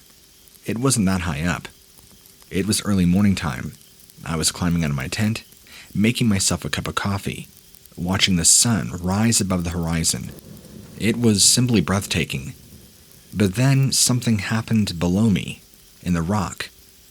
Keep in mind, I'm kind of out in the middle of nowhere, maybe a few miles from the nearest road. I have no explanation for why this happened. The ground underneath me began vibrating, and vibrating very heavily. It gradually increased until I was literally shaking. I was convinced it was an earthquake. But after gradually increasing and climaxing till about 20 seconds in, it suddenly stopped. And along with the heavy vibrations, and what I thought was an earthquake, was met with a very loud mechanical humming noise that all sounded like it was underneath me, like some large machine. After it stopped, I was pretty confused, but I didn't waste any time. I packed everything up and moved back on down the trail that I was hiking on. Maybe there's some sort of machinery underneath the rock, or perhaps maybe there's a military base. I don't know. It's all just speculation. But I will say that experience was probably one of the weirdest I've ever had while being out in the middle of nowhere. When I was 6 and 7 years old, my father, my uncle, and my grandfather would all take me to this really cool lake right near where we lived. I can't remember the name of it. It wasn't a natural lake. I'm pretty sure it was man-made. But my uncle, father, and grandfather all loved to fish in it. Said it was the biggest and best trout they had ever had. One day, they were sitting there, fishing, talking, having a couple of beers, and I was off, maybe 100 or so feet away, playing with sticks right by the tree line. I remember feeling a strange breeze blow on me, like warm or hot air. This was in June or July, so it was summertime, and not surprising to have a warm breeze. But it felt unnatural, and even in my 6 or 7-year-old mind, I understood and knew that, and I felt like I was in danger, which is interesting. Most 6 and 7-year-old kids don't really pick up on that kind of thing. We haven't got our feet wet yet in the woods, but somehow I just knew, deep down, there was something wrong. I remember it being a beautiful day, but the woods and everything around me were silent, other than the laughter and cutting up of my granddad, uncle, and father. And for some reason, like by some unseen force, I felt driven to go deeper into the woods, like something was pulling me, or I was being led. I'm not sure where, but I just felt the need to go deeper. And so I got up and began walking in the direction that I felt compelled to go into. As I began to walk just outside of the eyesight of my family, I heard them yelling and calling for my name. The problem with this is that the noises, the people calling for me, supposedly my family, were actually coming from deeper into the forest. So I had to stop and think, even at 6 years old, wait a minute, my dad and family are over in the opposite direction. I honestly felt like I was in some sort of trance, and my legs just kept moving, even though I was trying to rationalize this at 6 years old, and trying to pull my way out of it. After maybe a couple more minutes, now my family was completely out of eyesight. They were too busy to even notice, and I found myself trying to pull myself out of this trance, and eventually I broke free, ran back to my family, and the entire time this is happening, I began feeling this immense feeling of danger, like something bad was about to happen. All the while, I was getting closer to the voices mimicking my family deeper in the woods. And it wasn't just mimicking my father. My grandfather, uncle, and father were all calling me, "Come on, come here," using my name, of course. I didn't actually end up making it to the area that I was being called to, but I was pretty darn close. Had I walked maybe another 100 yards, I would have been there, and there's no telling what I would have encountered or seen. I ran back to my family. I told them that somebody was calling me from the woods. My uncle and dad got up, went to go check it out. They were both armed. My grandfather sat with me next to the lake, told me all about stranger danger, and my uncle and dad came back, said they didn't hear nothing or see nothing. It was probably just the wind. The day resumed as normal, and as my life went on, I never really thought about that day much. But as I've gotten older and heard so many stories of skinwalkers or weird things going on in the woods, I can't help but think of this story that pops up in my mind. I had no idea that mimicking the voices of family members was even a thing until I discovered skinwalkers and beings like that. I can only really speculate that that's what was waiting for me. And after reading all the missing 411 books by David Paulides, I don't even want to know what it is that was going to grab me, assuming that's what was going to happen. I just wish my family would have took it more seriously. But I guess they did go out and look for me. I mean, what more could I ask for? So, I would really like your opinion on this. Do you think it could have been a skinwalker? Or maybe a Bigfoot? After reading a lot of the missing 411, maybe I could have been the next victim. We weren't close to any national parks. This was just a small wooded area, away from our rural community. Any answers you can provide, or any speculation would be much appreciated. My cousins and I ended up renting out a cabin for the winter up here in the mountains. While it's always been a beautiful and serene experience, there was one winter where we had an incident that a lot of us just don't talk about. It's actually quite terrifying, and after listening to many of your videos, I realized that it can easily constitute as its own scary story. This was back in the winter of 2007, so it was me and my 3 other cousins, my parents, and extended family.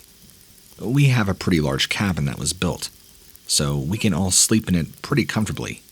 It has a huge wooden stove, and my family is always keeping a giant stack of wood around to keep it going 24/7. Temperatures around here can plummet very low, and we of course like to be warm, just like anybody else. So, one night, we're all sleeping, me and my cousins in the main living room area, or the lobby if you call it that. On the side of the cabin is a large set of sliding glass doors. On the front of the cabin is a large wooden door. Both are attached to a large wooden deck that wraps around and has a staircase leading down to the ground. One night, while staying up with the family, talking, and of course the parents were drinking, so they were being obnoxious, and us cousins just wanted to kind of get away. So we decided to move our operations into one of the bedrooms to have just us time. We were playing a very intense game of Monopoly, and it was getting pretty serious. At one point, one of us looks out the window in the bedroom, notices that it's snowing very heavy, and kind of gets worried that we're going to be snowed in and not able to leave. This was this particular cousin's first time coming up here, but we assured him that this happens every winter. and that we're going to be totally fine. He was also the youngest out of all of us. He seemed so fascinated with the heavy snowfall, but we weren't really concerned about that. We were just trying to finish this Monopoly game that seemed to go on and on forever, as it usually does. When it wasn't his turn, he kept going to the window and just watching the snowfall, completely mesmerized by how heavy the snowfall was, when at one point, closer to later at night, he began freaking out, saying there's something coming towards the cabin. We kind of dismissed it, thinking, oh yeah, there's large black bears out here. We're not surprised. And then he's like, no guys, it's running towards the cabin. A large black hairy man. So we all jump up and look out the window. Across from the cabin is a small little hill that dips down, and then it dips back up on the other side. Running down the hill towards the direction of our cabin was what I swear was probably a Bigfoot. It was a man, covered in all black. We didn't see any faces, but it looked like a giant man running through the snow. And already, there was probably 4 feet of snow. He didn't look like he was having much problems, and he was huge, right next to the pine tree. In that moment, though, I wasn't thinking Bigfoot, but as an adult, that's what it had to have been. So all of us boys are screaming. We run out and try to tell our parents that there's a Bigfoot about to run into the house. They all just start laughing and joking, thinking we're just seeing things or making things up to try and distract them from drinking. So we all run to the window and look out. We don't see anything. And now all of our parents are telling us, come on, stop it. You guys are acting ridiculous. If this is your idea of a joke, it's not working. We tried convincing them of what we saw. They just wouldn't buy it. So we stood on the lookout, kept looking, but this large black man that we saw outside disappeared. We kept trying to dare each other to go outside and see if we could see him, but none of us were brave enough. And I think at one point or another, we finally fell asleep. Somehow, the next morning, we woke up pretty early, eager to go outside and see if we can find any tracks, but the snow had fallen so heavily over the night, there were virtually no tracks left. You could see very faint indents in the snow of where this thing came barreling down the hill from, and you could see the general direction that it took. It went right up against our cabin, actually, and even most horrifying, appeared right outside our parents' windows, like it was right underneath, looking in. Probably sometime in the middle of the night. This chilled us to the bone. We even went back in and tried convincing our parents, but again, they didn't believe it. They thought we had made the tracks up, and simply would not listen. This large black shape seemed to be the hot topic between me and my cousins all day long. We'd go back and forth between playing, goofing off, and then talking about what this thing could be. One of us speculated that it was a big monster, while another speculated that it was some lost man trying to break into our place. We didn't know for sure. We were just 12, 13-year-old kids, trying to come up with the best explanation we could to whatever this person or thing was. As it got to about dinner time that night, and we're all sitting around getting dinner and eating dinner, we hear the loudest scream any of us have ever heard. It stops everybody in their tracks, and everybody in the cabin looks out towards the back window where the scream came from, far off over the hill. We all said, "What was that?" And all of our parents, straight-faced, looked at each other, looked at us. Nobody said a word.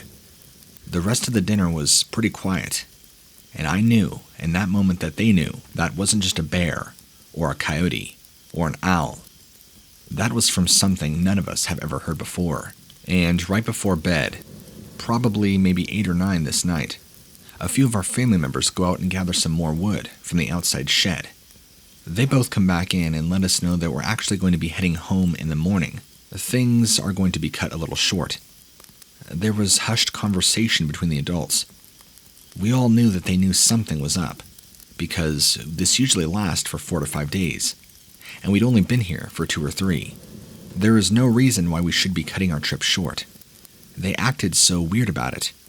Even now, I wonder, what did they know that they never told us about? And why? Did they see something? Did they hear or encounter something? But when they came back in and announced it, nobody was asking any questions or objecting. It was like it was a done deal. Enough said. We're going to go with it. So that night, everybody packed up their stuff, and we left the following morning. No questions asked. I still wonder why that's the only time we've ever gone up there, and have had such a short trip. It's never made sense to me, and since that winter trip, we've gone back up there a dozen times, easily. Have never experienced, saw, or heard anything like what we did since. We also don't ask about it. It's kind of like a don't ask, don't tell policy, I guess.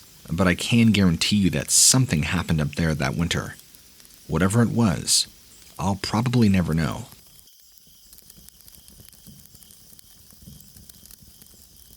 Sorry if this is hard to follow. I'm working on some drawings that should help explain the logistics of my experience. It was springtime of 2007. My then boyfriend and I were on our way from New York down to Miami, heading towards a music festival. We were driving south on the highway, along the east coast of Central Florida, when we pulled into a rest area so he could catch a nap. He'd been driving all day when he decided that he desperately needed a short rest. We had very recently bought the van, and he did not think that I could handle maneuvering it, so he was doing all the driving. I later would prove him wrong. He parked, jumped in the back of the van, and lay down on the futon mattress that we had laid there. He told me to leave him alone, and proceeded to pass out from sheer exhaustion. I was pretty freaked. The rest area building was unmanned, locked up, and rather dark. The restrooms were closed. The small rest area building was surrounded by dark woods. There were about 4 other cars in the small parking lot, but no sign of any drivers. I imagine they were having an emergency laydown as well. Normally, I would never have set foot outside of the van alone in such a scenario. In fact, my instincts told me not to get out of the van. But I had taken some Midol for my menstrual cramps, and they had given me brutal nausea. I needed some pretzels. I mustered up all my courage, opened the passenger side door, and squeezed through the space between our vehicle and the vehicle that was parked directly next to ours. As soon as I had a clear line of sight to the front of the rest stop building, I saw the thing. Saw it clearly. Straight ahead, I saw the brightly lit front facade of the rest stop. To the left of the doors was this thing. To the right of the doors was a vending machine. Immediately, it communicated with me. I was flooded with what I consider telepathic messages from this being. I cannot be seen. I cannot be seen. I must travel by night and exist in darkness. I cannot be seen. I cannot be seen. I cannot be seen.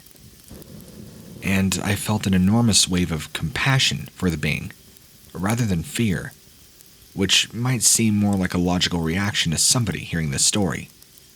For some reason, my brain only categorized it as one thing initially, an outsider worthy of compassion and tolerance. Its skin was pure chalk white. Not the skin tone white, the color white. Its eyes were several times larger than ours, and it had 2 little air holes for a nose, and a very thin mouth. Its frame being completely concealed by its enormous, long, black hooded robe. It looked as though it was quite gaunt underneath. Pretty frail looking, actually. It was sitting on its bottom, knees bent, back against the brick front of the rest area, to the left of the front doors of the rest area. It was sitting with its back very straight, tall and erect. It seemed in awe of me, or maybe in awe that I was actually approaching it. It looked vaguely like a human, very vaguely. Its face was snake-like. Its eyes were right on me. I threw a little everyday smile in its direction, and then I did something strange. I continued to walk toward the rest area, even after seeing this thing. I walked towards the rest area building, closer to it. I walked forward, about 20 feet from the rear of the van to the rest stop area, up the 20 or so steps, and to the right, where the vending machine was located. My thoughts at this point were very bizarre in retrospect. I felt bad for this thing. I didn't want it to feel different. I know that sounds hilariously quaint, if we were indeed talking about an interdimensional being, but I did not want to run back into the van. I didn't want to hurt this thing's feelings.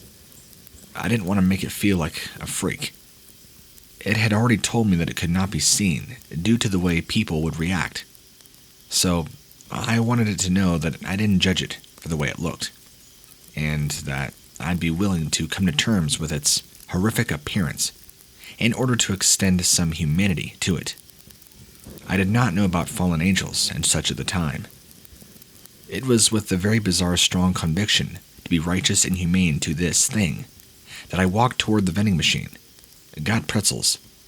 I'm telling you, my stomach was churning. I used the vending machine with my back to it, Snyder's in hand. I swiveled around to look at it again before descending back down the steps. It was at that moment that pure terror rippled through me. I was closer to it now, approximately 15 feet away, and I could see now that there was definitely no way that it was human. It was staring right at me, like a wide-eyed insect. It was still exactly in the same position, except for that it had turned its head to look at me, as my position had now changed. It looked like an alien, or like a demon. It was not human. Its huge, one-dimensional eyes, were they totally black? I'm not sure, but I know that it did not have whites in its eyes. They were almond-shaped, like the classic alien eye that we all know too well. It was then that I realized that it was extremely tall, unthinkably tall. Although I was standing and it sitting, its head stood taller than mine, and its huge eyes were fixed on me, totally, with fascination, alarm, and with the most intense focus, just like the way my cat looks at something right before she pounces. When I made the decision to climb the stairs towards it, and not to retreat to the van, I thought that it was sitting on top of something, and that was why its head was raised up so high.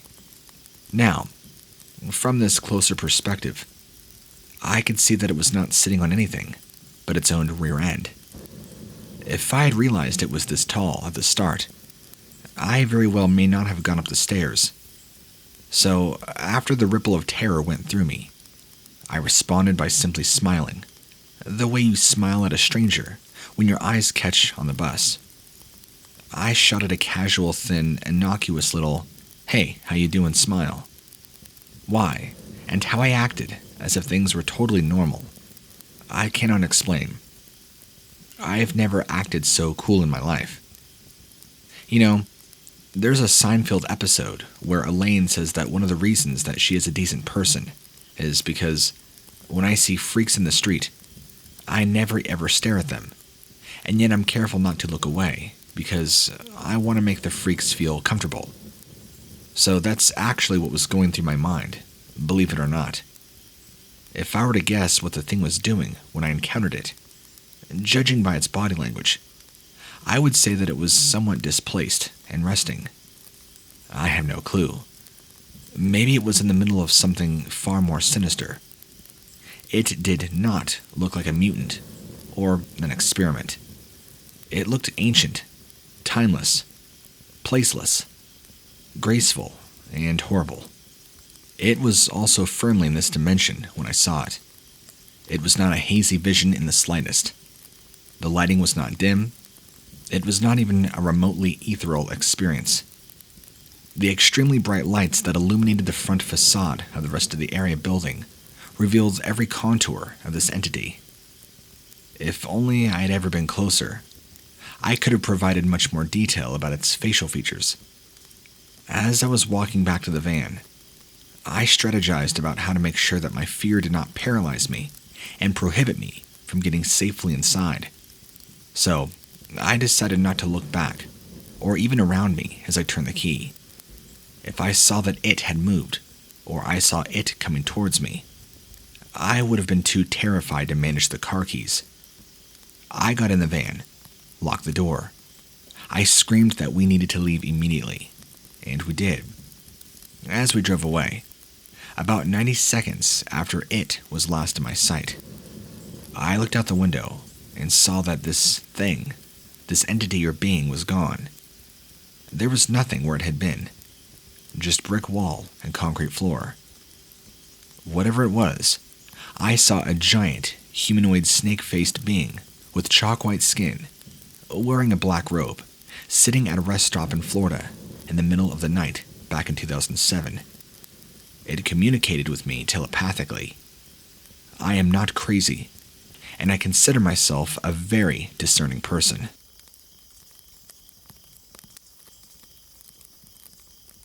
I was driving alone in a national park, very far from people, on a bright full moon night. Huge clear moon, the kind of moonlight you can read by. The road went straight along the bottom of a wide, flat, mostly barren valley, then banked up and sharply left onto the ridge. It was about 10 p.m., and I drove through the valley on full alert, watching for animals, loving the scenery in crazy bright moonlight. When I hit the curve and went into that sharp uphill left, I saw something through my side window. White thing. It was rapidly getting larger in my peripheral, as though it had been moving parallel to me. But the turn in the road meant I was now in its path. So I turned my head, looked directly. It was white. Man-shaped, but without genitalia, and naked. A deathly nauseating white, with a greasy shine, completely hairless. It was crawling, on its hands and knees, but it was half the size of the car, and it was coming so very, very fast. It appeared to have a very rubbery face, distorted by hate, or a scream. Black eyes that reflected the moonlight. The look on its face, I can't even tell you. I can still make myself feel sick from the memory. I believed that it was intelligent, that it wanted to tear me apart with its teeth. The speed it possessed was horrifying. It went from being a small white spot to spitting distance in the time it took to make that turn. When I unfroze myself and hit the gas, it was on the road. I braced for it to run into my car door. Then it was gone. The rearview mirror showed me nothing. I have never told anybody.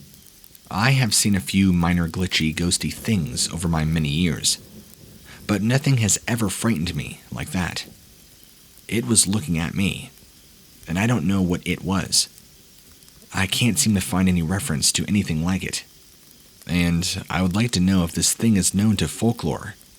If anywhere else would be better to ask, just say. Also, I looked into the whole Skinwalker and Wendigo idea, and it's a case of almost but not quite. Are Skinwalkers ever seen without skins? Then maybe. Can Wendigos be stocky instead of skinny? Then maybe. I am most intrigued by the Massachusetts story. Also, while I describe it as screaming, that's just the look on its face. I heard nothing, no sound. This happened in Newfoundland. Newfoundlanders have no trouble telling ghost stories, and a lot of them believe in fairies. But I've not heard of a creature like this before. As for the bear idea, Newfoundland has only black bears. Hell, I even tried to tell myself it was a badly lost wet polar bear.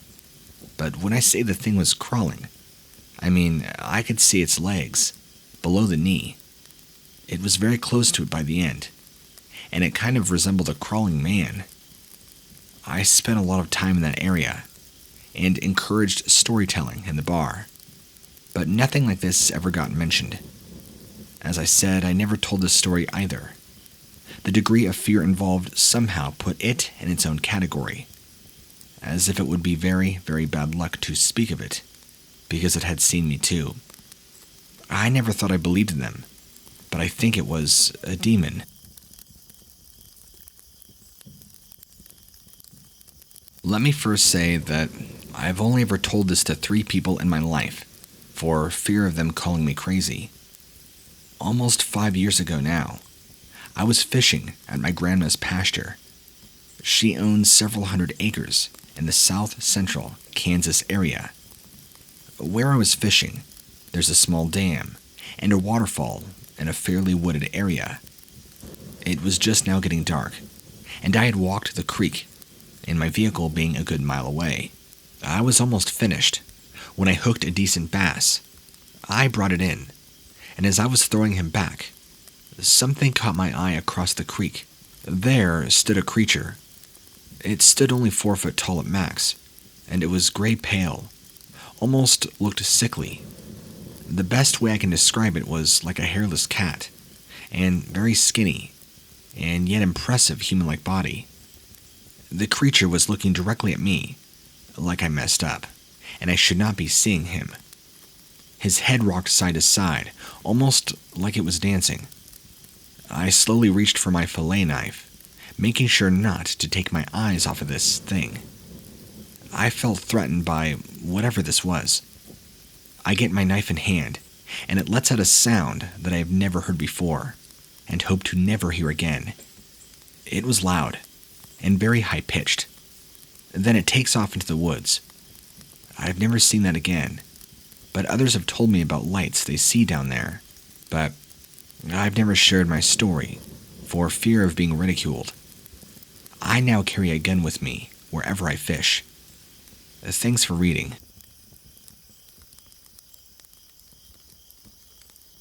Apologies. This is kind of a long one. One night, me and 2 friends were all walking around at night in the fields around a small town in Michigan. Our destination was a junkyard, tucked away behind several fields, a home to rusted-out cars, semi-trailers, farm equipment, etc. We were cutting through the fields to avoid the trigger-happy farmers that happened to live around there. Just about there, and we were foiled by a stream too wide to leap. It was now late autumn, and wet feet would be very uncomfortable. So, we backtrack into the adjacent field. From our corner of the field, there was a tree line that ran east to west, and southward, the land rose into a large hill. We stood for a moment, discussing our options, when my eyes were drawn to a large white boulder, seeming to glow a bit in the moonlight. It was around 75 yards away, and I was idly staring at it when it moved. It unfolded, standing up, a 10 to 12 foot bipedal being, skeletal thin, pure white, long limbs. For the space of a second, it looked over at us. Then it took off. I think it was running, but it may have been gliding, possibly flying. I'm honestly unsure. It crosses the field, up over the hill, a distance of probably 100 yards, in a few seconds, in complete silence, and was gone. Only 2 of the 3 of us saw it. After a few minutes of incoherent gibbering, we tried to rationalize, explain, figure out what it was we just saw. We decided it must be an alien. A year later, I was at a party, and the subject of aliens came up. So I say, I've seen an alien. And they're like, yeah, let me guess. In Saranac, right? I confirm. We exchanged mutual looks of awe, and he directs me to this Eric fellow who grew up in said town. Eric is telling me that he has seen strange things there his whole life. Lights in the sky, but no humanoid beings. Fast forward another year and a half or so, and I get a phone call from an acquaintance who was sitting at work when he noticed a girl staring at him strangely. She eventually walks up to him, says, "I feel like I need to talk to you." She proceeds to tell him that her dad's friend is the head of a vampire clan in a town. My friend remembers the story about weird things in that area, and asks her if she knows anything about Saranac. She gets very defensive, eventually reveals that that town is a breeding ground for dragons. Yeah, to this day I'm not certain if I saw a dragon, an alien, or a vampire. But after doing a bit of poking around, and I heard from a girl that lived there as a kid, that she had seen a random 15-foot scorch marks on roadsides and in the middle of fields.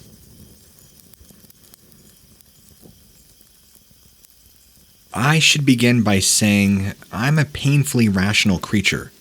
Nothing even remotely like this has happened to me before or since. At the time this occurred, about 3 years ago, my dad's place was located very near my work. So, I would travel down this particular stretch of road pretty much every day. It was a well-lit road leading into the downtown area of a very small city. The river lay on my right, going to my dad's house this particular evening, wending along, dotted by some rather nice properties. I had been driving along, actually singing along to old songs on the radio. I was in fine spirits, going to see my father. While the road wasn't deserted, there were a few cars along it at the time. All of a sudden, stopping me cold, I feel this wave of emotion crash over me. Fear and grief, and a desire to scream slamming into me like a physical car crash. Time seemed to slow for a moment, the way it does during a surge of adrenaline. And I saw, not 3 feet from my right wheel, something tall, impossibly thin, and absolutely dark. But it moved. It turned, and I caught just the slightest glimpse of something. A face. I could make out what looked like a beak, short and bent, protruding from beneath a hood. And a word for a millisecond, one word, rang in my head very loudly, more like a title than a feeling. Dread. I continued to watch. Time still stretched thin as I passed it, my passenger side mirror coming dangerously close, and as I turned to get a better glance, it was gone. The street lamps had not altered once, had shone right where I saw it. I ran the details over and over in my mind, actually turned the car around to examine the spot. My heart was pounding, and I had to turn off the radio. I was covered in goose pimples, but there was nothing there. No tree or post or any other viable explanation to account for what I saw. It honestly felt as real as anything I've ever felt. It felt as though, for a brief moment, another consciousness touched mine to make its presence known. And I'll be honest, it felt odd.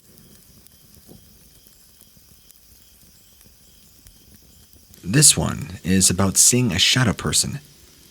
I did not know that's what it was called until much later. I was living in a house in Laguna Beach that had been there well since the 1920s. In its history, it had been a speakeasy, a brothel, and a house for smuggling illegal immigrants. One day, my new wife and I were having an argument. I can't even recall what it was about. She walked down the block to get a cup of coffee and cool off. So that left me alone in the house. The way the place was built was incredibly haphazard. There was a bedroom and living room on one side, and then a bathroom with 2 entrances. On the other side of the bathroom was a hallway that had windows in one side and 2 bedrooms on the other. From my bedroom, I could look across the hall into the bathroom, then through the bathroom and down the other hall. I was standing at my dresser, and I noticed movement out of the corner of my eye. I looked down there. There was, honest to God, this gives me goosebumps just typing it, 17 years later, a black figure. It was maybe 3 feet tall, and was only vaguely humanoid. It kind of looked like black scribbles, like somebody had scribbled a human shape, but the scribbles moved, like electricity arcing. That's the best way I can describe it. There was no sound that I could remember. I do remember when I saw it. I wasn't afraid. Just like, what am I looking at? Then, it noticed me looking at it. I can't say it turned around. It just focused on me, I guess. Then I was scared. I didn't move, didn't scream, nothing. I was just frozen, because it just came at me. It rushed down the hall towards me. I have no idea what it intended, but as soon as it entered the bathroom, the door closest to me just slammed shut on it. I screamed, yelled for my wife. She wasn't home. I went outside, into the daylight, did not go back in until she got home, about 10 or so minutes later. Normally, I don't believe in ghosts, so I don't believe I saw something supernatural. But I know I saw something. I don't know what it was. I'm not going to give out personal info because I haven't lived there in nearly 20 years now. But if you're ever in Laguna, check out the blue ramshackle apartments down the street from the Whole Foods and near Cafe Zinc. It's the place with ivy covers gate. Second, my wife reminded me that I did not in fact run outside. She found me still standing at the dresser, with a shirt on but no pants. Because people were having a hard time visualizing the layout of the apartment, it was a very run-down one. At one point, the floor under our clawfoot bathtub rotted out and cracked through the floor while I was in it.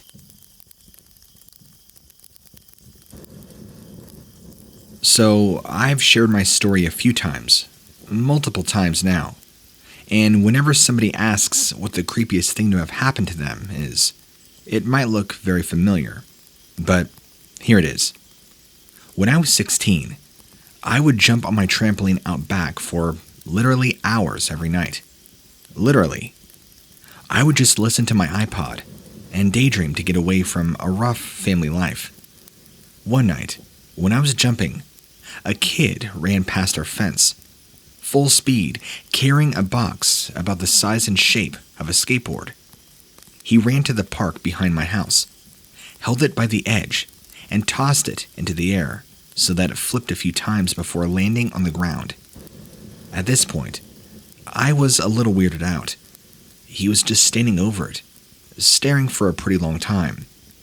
Then, out of nowhere, he just bolts full speed back past our fence, like he did not even notice I was there. Alright, that's a bit weird. I just keep jumping and staring at where the box was. Here's where it gets creepy. The box looked like it was moving. Then, something started to rise out of it. I actually stopped jumping and rubbed my eyes. Watched as what looked like a full-grown man rose out of a box that was like 2 inches thick.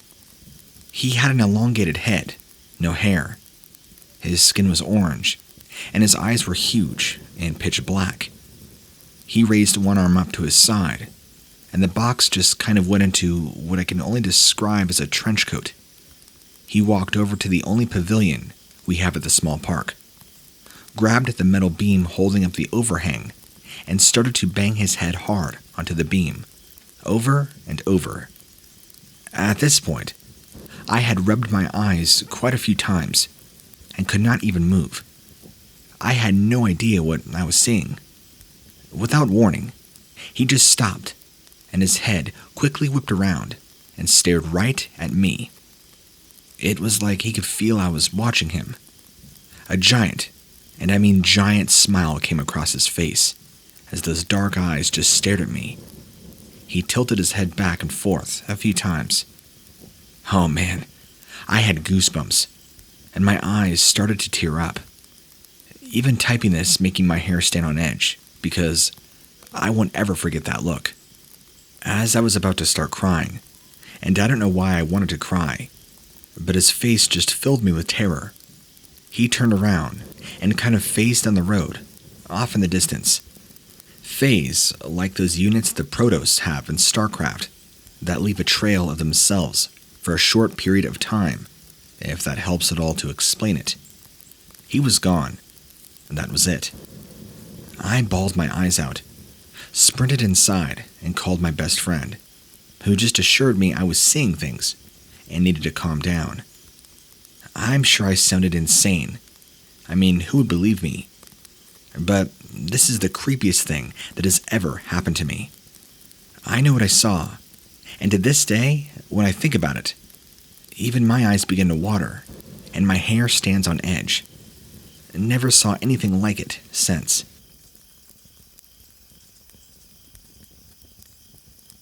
I thought I'd share my experience to see if anyone else has also experienced something like this, or know what it might have been. As to this day, I can't find anything similar. This happened about a decade ago, when I was just a teenager. My family and I moved onto a country property. It was small acreage, paddock, on the side of the house, bordering on dense bush and forest. No other houses were nearby. Anyway, I would go out, around 9ish in the evening, to give my horse a last feed, pat and brush, and check that he wasn't cold. He was the first horse I ever had, so I was very fond of hanging out with him. Anyway, for 2 nights in a row, this owl just suddenly turned up and would be sitting on the clothesline, really close to where I would stand with the horse. It would just stare intensely at me the whole time, not even fly off, though I would literally be within inches of it. Not even the huge sensor spotlight at the driveway nearby would freak it out enough. Then, it would come up on the light of the whole house and paddock periodically, depending on where we moved around in that spot. I thought it was peculiar with the owl, but that was about it, until now, in hindsight. Anyway, on the 3rd night, it was there again, but did eventually fly off halfway through me feeding the horse. I stood there, stroking my horse in the glow of the faint interior garage light for about 10 minutes, just taking in the night, when my mom came out from behind me where the garage side doorway was, to see how I was doing. As we started talking to her 3 chihuahuas, and my bull terrier ran out to the middle of the paddock for a sniff. As they ran past the first paddock fence, they set off the sensor spotlight. We kept talking for a minute, when my mom, being slightly elevated above me, and the horse in the garage looked puzzled over the horse towards the back of the paddock, saying, "What is that?" The paddock, towards the back, became incredibly steep, with our water tank sitting on the high side as it descended down to the other side of the paddock, bush and road. I must add, all my animals, the horse, the dogs, were very sensitive to movement and strangers. If the dogs saw anything suddenly start moving fast out of nowhere, they would have definitely chased it and barked at it aggressively. Anyway, I stepped out in front of my horse with my mom, moved towards the fence to see a white figure hunched over beside the water tank, as if suspiciously out of the water that had overflowed. At first, from the position it was, I thought it might be a large kangaroo, but as me and my mum leaned on the fence to get a closer look, with the light shining brightly, it suddenly turned its face over its shoulder and looked at us, realizing we were watching it. We realized in that second it was a very humanish face, but we're both frozen in shock at what it possibly was. Next, it suddenly turned around, went from being this maybe hunched over animal to a giant, slender figure, taller than the water tank, and shaped like a humanoid man, with a long face, mouth, and eyes, white all over, no hair, long arms. However, what was really odd was it was wearing a baggy, huge white t-shirt, which hung past its waist. No other clothing.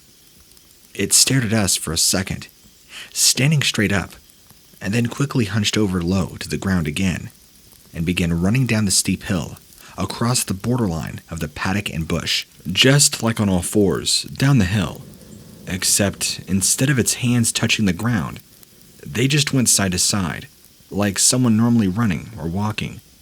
Even though it was hunched, its back was dead straight, in that angle, and its neck and head kept smoothly turning over its shoulder, looking at us as it ran as fast as possible. Even as it disappeared into the bushes, where you couldn't see it, you could still hear it smashing through. All the while, our dogs did not bark or acknowledge anything had happened, even though this thing had ran right across in front of them. Neither did the horse budge to the loud smashing noises of it in the bush. Me and my mom, suffice to say, bolted quickly back into the houses, freaked out at what we had seen. After that, I stopped hanging out at night alone with the horse. The main things that still get to me most about that sighting was the out-of-place t-shirt, how it ran so fast and such an impossible angle and against gravity, all while managing to twist its head at us and the dogs ignoring it. So, my question, what do you think it might have been? Have you heard or seen anything similar to my experience?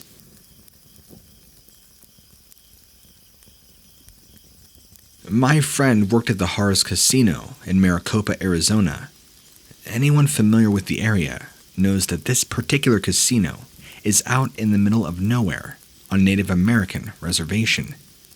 Anyway, my friend is a normal, emotionally stable white guy who is an atheist. He was working late, around 3 a.m. on the casino floor.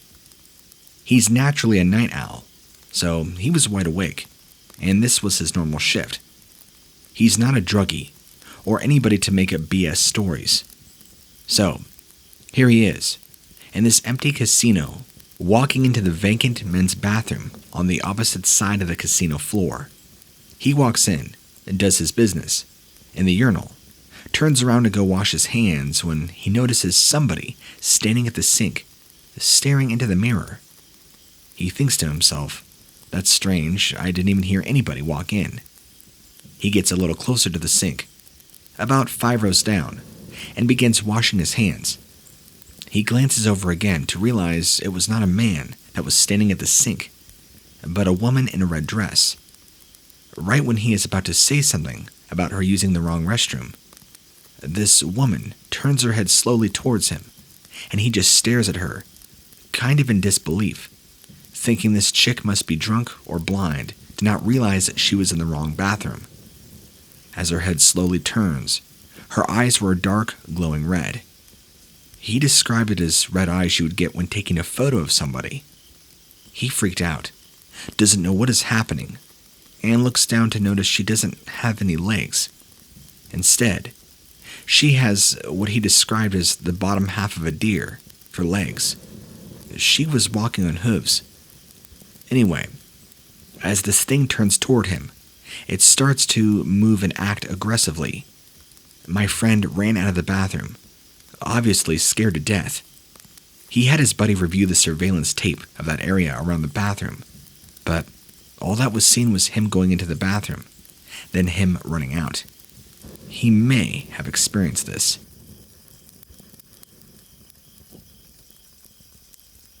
No one is going to believe me, but this happened when I was 17.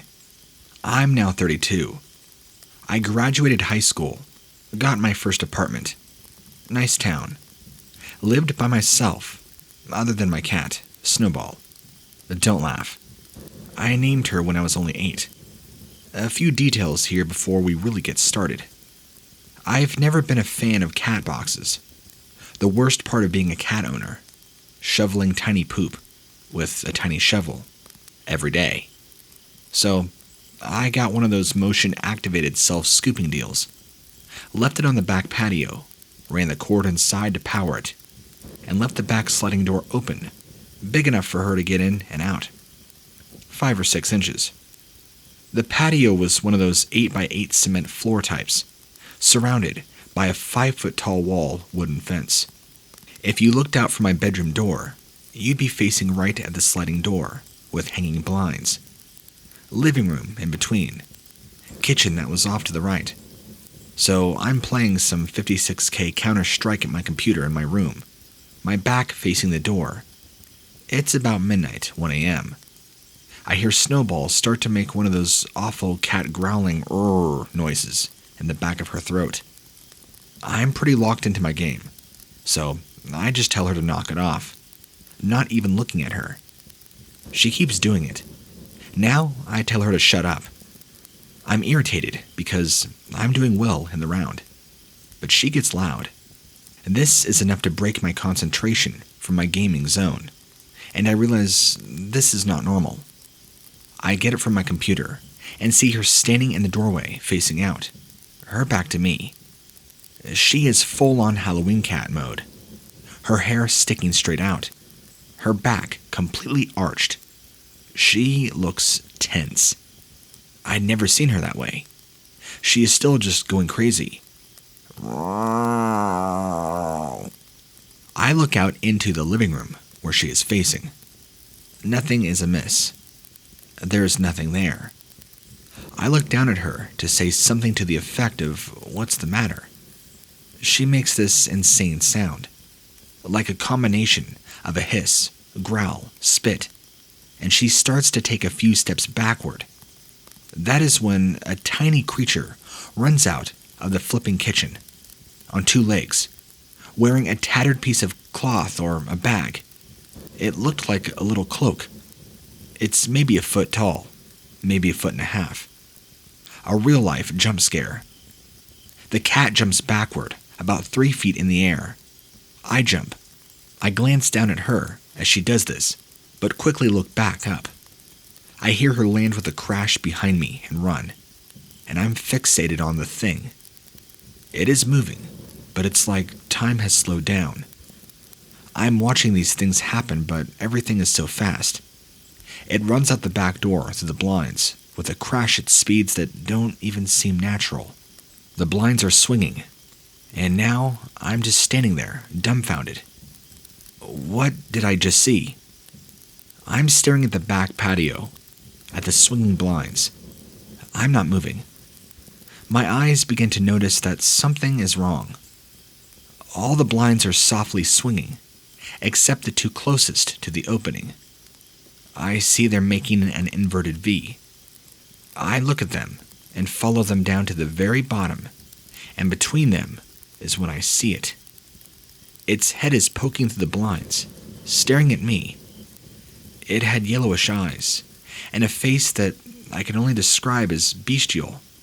Gray, greenish, blackish skin. At this point, a singular loud thought fills my mind. You aren't supposed to see this. And at the conclusion of that thought, every one of the hanging blinds shoots upward and outward. I jump up again, and my heart tries to blast out of my chest, like I'm flipping Cape Canaveral. Some of them hitting the ceiling. A few fall off. It's a loud racket. The rest are all swinging all over the place. I look at the place where its face was, and it's now gone. So I beeline for the kitchen. The refrigerator door is open. I open a drawer, grab the biggest knife I see. I'm shaking. Adrenaline like I have never experienced in my life. I rush to the sliding door and slam it shut. Now it won't close. I open it a bit, slam it back shut. Still won't close. I'm completely stupid. The cat box scored. I crouch down, brandishing this knife like a complete idiot, looking out the glass door, waiting for this thing to launch at my face. So I'm shaking. I reach across myself with my left hand to the power plug on the wall to the right as I'm staring out, waiting to stab anything that approaches. I fumble to get it unplugged. My hands won't do anything right. Finally, I get the cord unplugged, and I open the door real quick to throw the cord outside. I throw it like a spaz, and it hits the wall and the side of the door and falls down. Still inside. I pick it up, try this again, but this time, it successfully lands outside. I hear a scratching sound, and my eyes dart up. I see 2 tiny, awful hands holding onto the fence. Clawed, gnarly, humanoid hands. This thing climbed down feet first, hanging from the fence. It would have been slightly comical if it wasn't so terrifying. The hands let go, and I hear it land in the bushes outside the fence, and footsteps run off as fast as it can. So I slam the door and lock it. This is completely true. I've heard it all. It was a raccoon. It was a cat with mange trapped in a paper bag. It was neither of those things. After the event, I began researching like madmen. The closest thing I found was in a book I found in the library called Fairies, which is like an art book featuring all the different types of Irish folk creatures. I don't live in Ireland. I live on the US and the West Coast. Look, you don't believe the story. I don't blame you. It sounds ridiculous. You probably shouldn't believe it. I hate the whole no sleep thing. It's stupid. I hate BS paranormal stories, and believe it or not, I am a skeptic. I believe all people that have experienced something strange or believe in the paranormal should be a skeptic. I enjoy debunking paranormal videos and pictures. I want the truth. Was I hallucinating? It is entirely possible. I had an extreme and sudden hallucination. It's not unheard of. This event has had a huge impact on my life and completely affected the way I view the world, the paranormal, and even religion. Everything.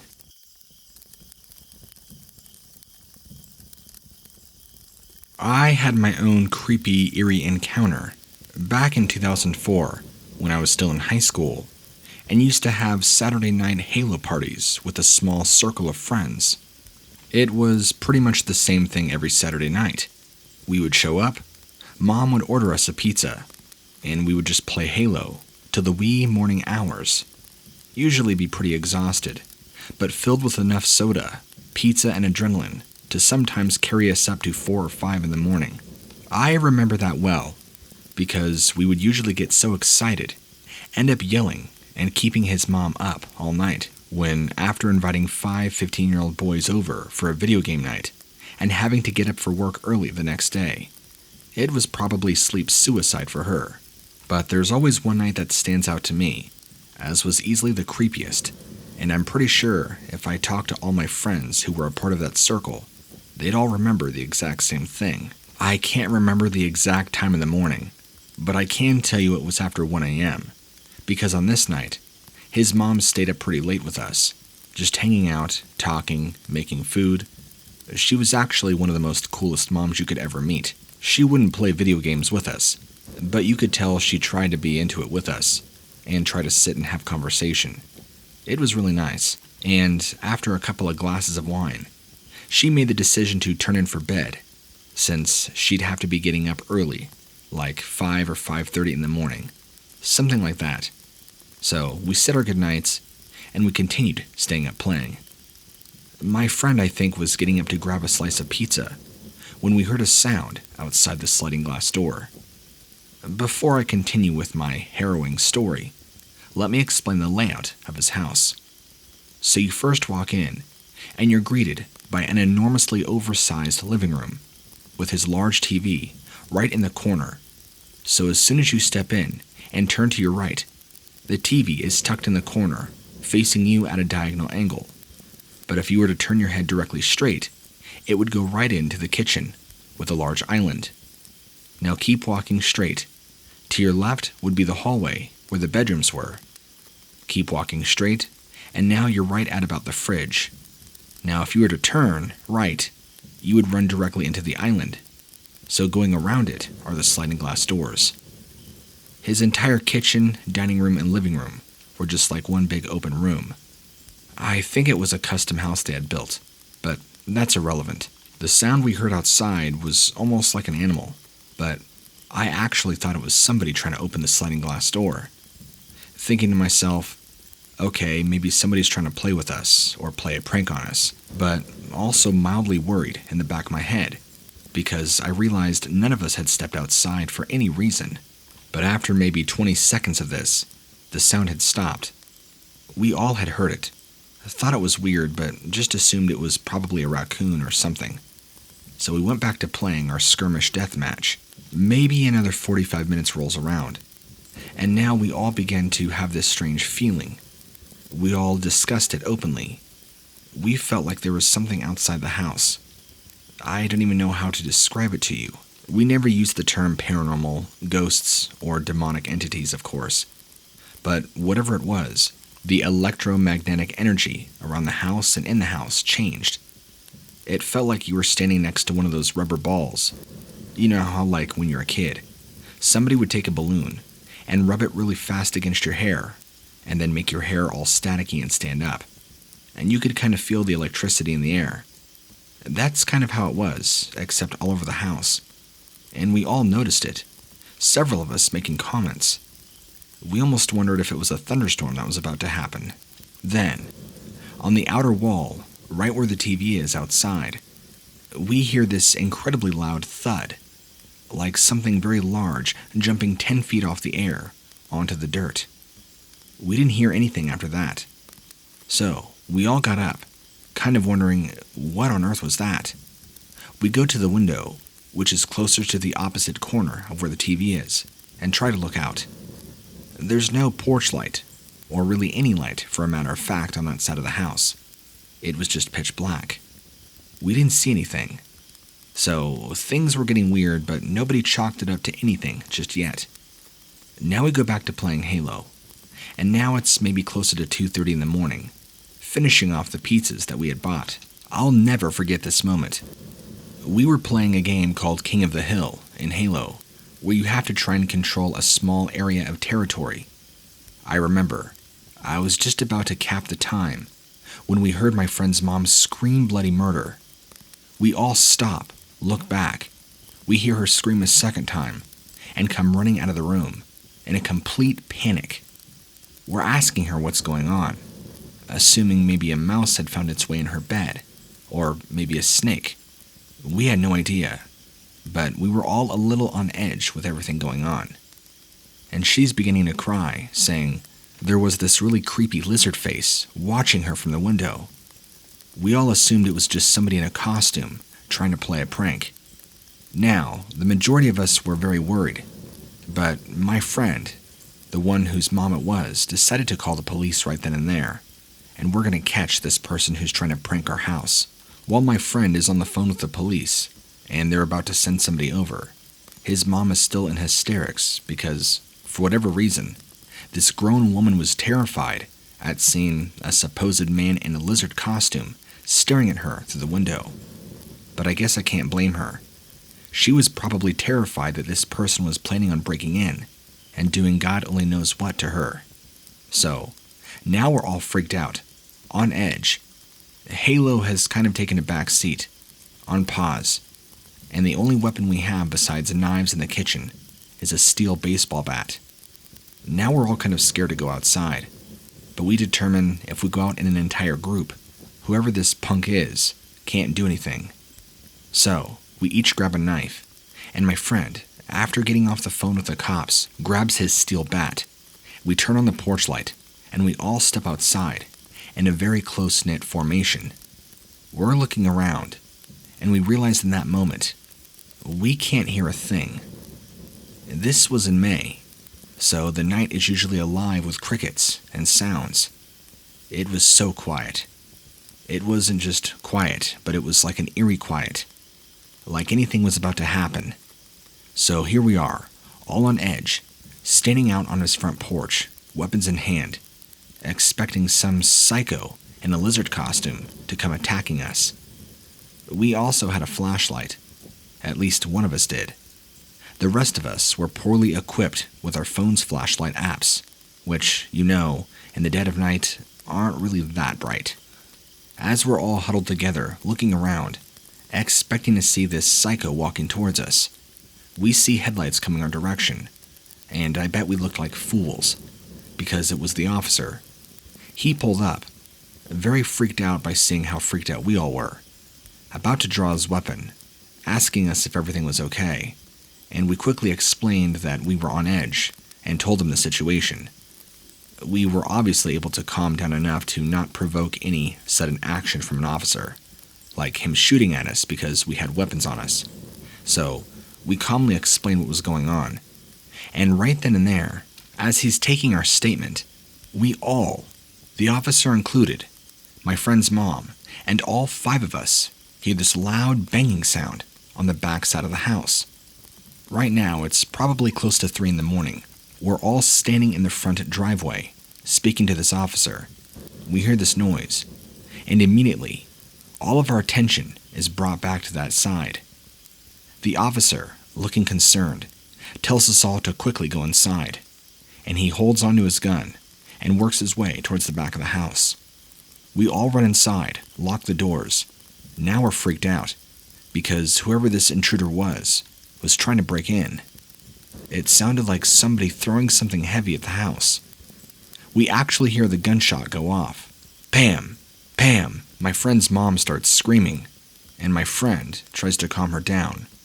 But now we're all like, dude, what on earth? What if he had a weapon? What if he was trying to get in and kill us? After we heard the 2 gunshots, it went quiet. Probably about 7 or 8 minutes later, the officer knocks on our door, and he's pale white. Tells us that whoever it was is now gone. We began storming him with questions, like who was that? What happened? Why did you have to fire your pistol?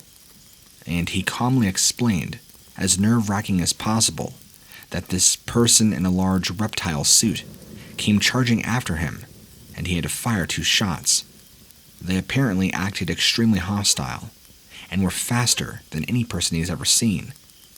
Once he fired both shots, this person disappeared. So he did a full sweep of the perimeter, several times, didn't see anything, and for whatever reason, you could tell by the expression on his face, he was covered in cold sweat and was pale. Like there's more to the story that he wasn't telling us. That this wasn't just a person in a reptile suit. He seemed very short of breath, drained of color, and kept muttering to himself. He finally said that he's going to stay around, stick in the area, just in case this person decides to come back. Now none of us know what's truly going on, and we're all terrified to know that somebody might come and break in and potentially harm us. And they somehow survived 2 gunshots from an officer. The rest of the night went quiet, but we were all pretty much huddled together on the couch, just waiting for sunrise. I'd like to tell you I at least got an hour of sleep, but I really doubt it was even that. From that point forward, to probably 7 or 8 in the morning, it was kind of just a blur of adrenaline and fear, hoping this person does not come back. So this is where the story really changes. We go out there at 8 in the morning, because the officer comes back to talk to us, and one of our friends goes and scouts around, now that it's daylight, around the house. We all find large tracks walking all around the house, because the dirt at the side of the house, where this person had been, was very soft, and they left tracks. Instead of finding human prints, we found large prints indented pretty deep into the soft ground. The only problem is, they were like 3 or 4 toed, and very alien looking. It literally looked like a giant reptile was walking around. Seeing that scared all of us, and I can tell, it even made the officer a bit unnerved, but he did a pretty good job of keeping his professional composure. That's pretty much my story. The only thing different that I would really add is that, as time would go on, throughout the rest of high school, the mom would talk about going outside at night to smoke cigarettes, or to take out the trash, and feeling very bad feelings at night, like she was being watched, or that somebody was out to get her. She never felt quite right after that experience. I think they ended up moving out of that house, but I can't remember. It's been so long. 16, 17 years now. The major things that crept me out were 2 things of my story. The first, the officer kept acting like he knew something and just wouldn't talk about it, and he seemed so sketched out over something that he saw or dealt with. I mean, he shot 2 shots off. That's saying something. The second is the tracks we found the following morning on a bright, clear, sunny day. There's no way a person in a suit made those tracks. so that can only really mean one thing. There's some sort of upright walking dinosaur that tried to break into the house, apparently. Whatever it was, or whoever it was, tried to attack the officer and failed. I would also like to conclude that it was probably more than a person, because why would a trained officer be so shaken up at what they had saw and shot at? That's just not very likely. And somebody who gets shot by a Glock doesn't just disappear. You go down, you get arrested, more police show up. The older I get, the more I'm convinced we dealt with something that certainly was not human.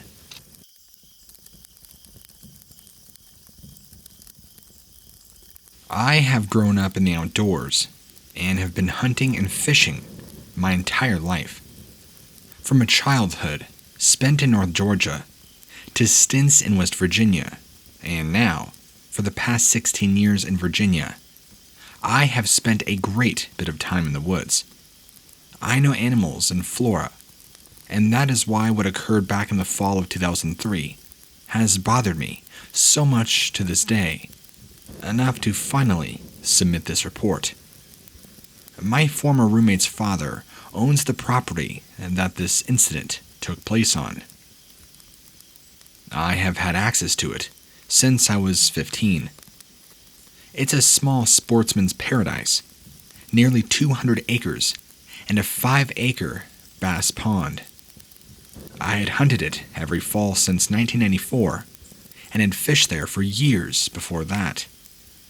I hit the woods, completely scent-proof, right around 3:30 a.m., hiked from the farmhouse approximately 600 yards back to the deer stand that I was planning on using that morning. I stopped short, about 100 yards to apply a drag rope, which is doe in rut scent, and then crossed the creek bridge, walked a wide pattern out in front of the stand, and put several scent markers on the game trails. This took perhaps 15 minutes, and no game animals were spooked. I then headed back towards the tree stand, tied off my rifle and gear to a safety rope, climbed the stand, and pulled up my gear. This would give me a full hour and a half to let the woods settle down and help my presence go unnoticed. What happened next has cost me countless nights of sleep and still gives me chills every time I think about it. Once in the stand, I went about the business of sorting out my gear, making sure everything was where I would need it. Binoculars, a grunt collar, etc. Out of nowhere came the most god-awful, blood-curdling scream, yell, growl that I ever heard in my life. The morning calm was completely shattered, and it sounded close. I immediately ran the mental list in my mind as to what it could be. But nothing I'd ever heard before could match this in either pitch, depth, or duration. It lasted for at least 5 to 7 seconds. I was scared. It started so high, and just kept expanding in pitch into a howl that ended in a menacing guttural growl. Before the sound was even over, I felt extreme danger. The real fear was from the fact that the volume was so loud, it came upon me so suddenly, that I knew it was close. Too close. Within, say, 25 yards. Following the howl, there was total silence. Immediately, I felt too close to the ground, for whatever reason, and a 17-foot tree stand, and carefully stood up so that my feet were not dangling off the seat. I pulled out my mag light and began scanning the area to my front and right that seemed to sound where it was coming from. I attempted to listen for further movement while scanning, but realizing that my ears were actually ringing from this howl. I remember thinking, from previous survival training, to keep cool and not panic. Figure this out. I quickly chambered around, checked to make sure the safety was on my rifle, a Winchester Model 70. I then continued scanning between the woods to my front and the pine thicket to my immediate right with my flashlight. I just felt so vulnerable, and remember thinking that this rifle might not be enough. So I fetched my Smith & Wesson .40 handgun from my backpack and secured it tightly to my belt. I know that it's unlawful to carry a sidearm during rifle season, but there are black bear on this property. I wasn't going to leave myself without any option. It took several moments for my hearing to return, and when it did, I heard distinctive movement back in the pine thicket to my right and front, maybe 20 yards into the trees. Then nothing. That's when the smell hit me. I'm not sure I noticed it at first, because I had been handling deer scents, but I smelt what I can only describe as rotten cabbage or a ripe dumpster. It didn't last long, and there was no noticeable wind at the time of the incident to carry this scent toward me. I stood there in that tree stand for the next 2 hours until first light, then got out of there. I'm not the type to scare easily, and I was right back out there 2 days later, but did not think to check for tracks or any other evidence. The game was still scarce.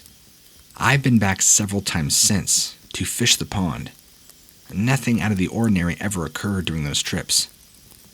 I totally forgot about this incident for nearly a year. It bothered me, so I just didn't think about it. That changed when I caught a documentary on TV concerning Bigfoot and Sasquatch. The BFRO was mentioned, and I found this website. I also read a report near this in Franklin County, but was even further stunned when I listened to some of the recordings that are found in this database. They sounded very similar to the very beginning of the howl during my incident, but the sound I heard was so close and loud, and went so deep at the end, that they are tough to compare. Whatever made that noise had one hell of a set of lungs, though. I was also surprised about that smell they supposedly emit when threatened. I had no idea. That was the icing on the cake that made me think that I might have possibly had an encounter.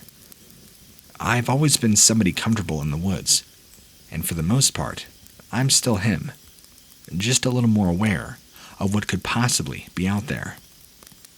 Everything that deer season had an odd feel to it, come to think about it. And as I previously stated, I had been hunting and fishing this property for well over 10 years. The place was absolutely eerie. In the previous 2 deer and turkey seasons, I had harvested 6 and 8-point bucks, several does, and numerous turkeys. In the fall of 2003, however, the wildlife just seemed to be gone or in hiding. Even during the early muzzleloader archery season, the deer seemed very scarce.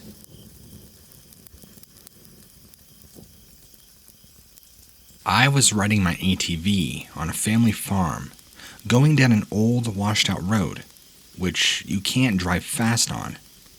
As I started down the road, looking down, then looking up and down the road, something caught my eye.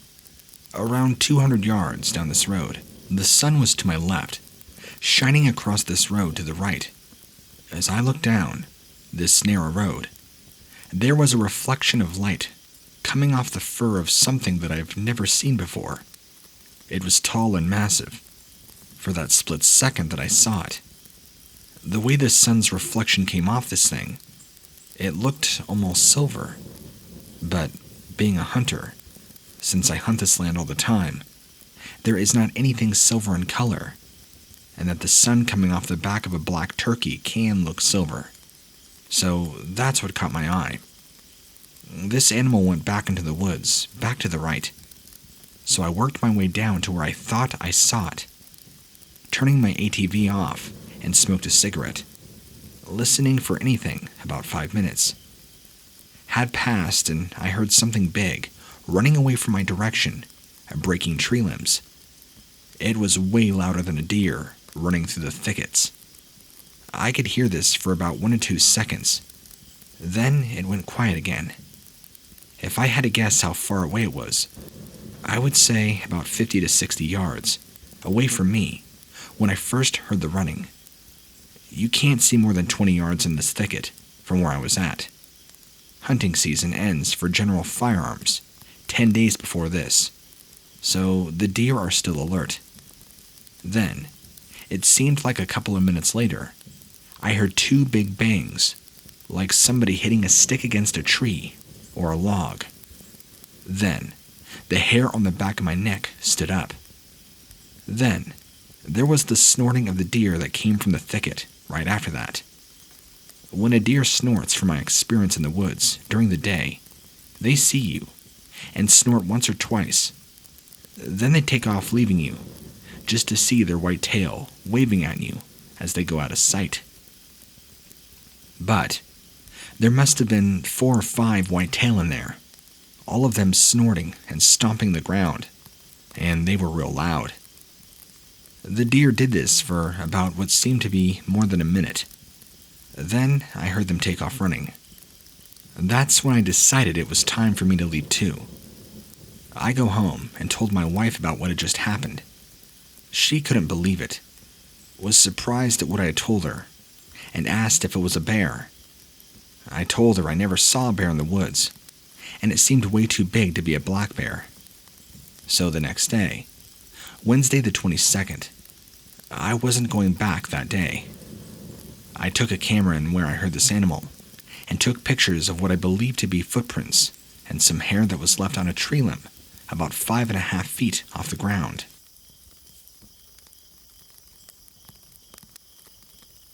In college, my social club would go camping twice a year for a bonding event with our newer members. We would go in late November after the Thanksgiving holiday, and again in early April. A group of about 40 to 50 of us would set up campsite with a large bonfire. We would spend most of the night in the woods, just doing guy things, like drinking, telling stories. Invariably, we'd get louder as the night went on. But you have to understand, it was a very remote area, not suitable for camping of any type of excursion. We camped at the bottom of a large, steep descent that was a very dangerous, rocky climb down. Once we left the cars, even in full moonlight, the trees would be so thick it was pitch black and nearly impossible to see our way down. So, we were equipped with flashlights at all times. All 3 incidents occurred in the same area, in the fall of '94 and spring and fall of '95. The most unnerving occurred in the fall of '95, causing most of our members to go home early because most feared we'd be shot at by hunters. We observed, audibly, not visually, rock throwing and very strange howling noises that got closer and closer until we quieted down. Then, the noises seemed to abate somewhat. On the night of fall of '95, we camped next to a small stream that ran down the mountain and could hear rocks being tossed into downstream. We all assumed it was some of our guys, since, usually, someone would wander off in hopes of scaring us. This night, though, it kept occurring, so we sent out some of our guys to make sure we had accounted for everybody, and we had. We had to keep a head count, because we took as few cars as possible, didn't want to leave anybody stranded. Once we were all accounted for, the noises got louder and closer, and it was unmistakably the large rocks that dominated the hillside, being tossed into each other and into the stream. We all fell silent, and the few hunters in the group told us it might be a buck, just wandering the stream. But then we heard a loud, continuous wailing sound. Nobody could identify for certain. We all, despite our intoxication and testosterone levels, got very, very quiet and tried communicating back in hopes it was a hunter who was just lost. As we were calling out into the night, more rocks were thrown, more odd noises occurring. They were long wails, or howls, and the occasional grunt, similar to what a large ape sounds like when agitated. Whatever or whoever it was agitated, and was definitely attempting to frighten us. After some time had passed, most of our guys decided they wanted no part of what we thought was a few hunters out to scare us. So, most left. About 10 or 15 of us remained through dawn, knowing that running wildly in the dark would be more dangerous than fending off some drunks. We remained far, far quieter, heard more rocks being tossed in our direction, along with a few grunts, but only intermittently, and they seemed to grow more distant as the night wore on. On the previous 2 trips, I didn't stay the entire night, but on each one, we heard the same odd cries and rocks being tossed nearby at other rocks and trees. We always chalked it up to hunters trying to scare the college kids away, but nobody ever replied, and the screams and cries we heard were definitely not from a dog. The fall of '95 trip was one that is most clear in my mind, and one that scared a big group of burly guys into heading home at around 2 in the morning, instead of staying the entire night, like usual. It wasn't until recently, when my friend Randy told me about this thing called the BFRO expedition in that region of Virginia, that I even considered it being a Bigfoot. It always had just been a scary night in the black woods of West Virginia. But once he sent me a howl, I had chills up and down my spine when I heard it. Let me add that I am the world's biggest skeptic, and I have routinely dismissed all Bigfoot talk as fantasy.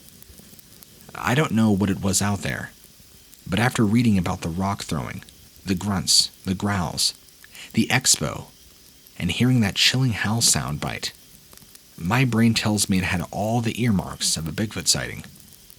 It was eerie recounting it for Randy, because each telltale question he asked me, I apparently answered in such a way that he was sure it was a Bigfoot sighting. I am in no way convinced, but the circumstantial evidence is overwhelming.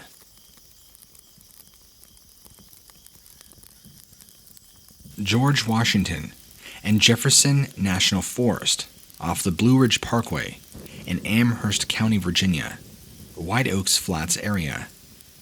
Deer hunting from a tree stand, approximately 15 feet high.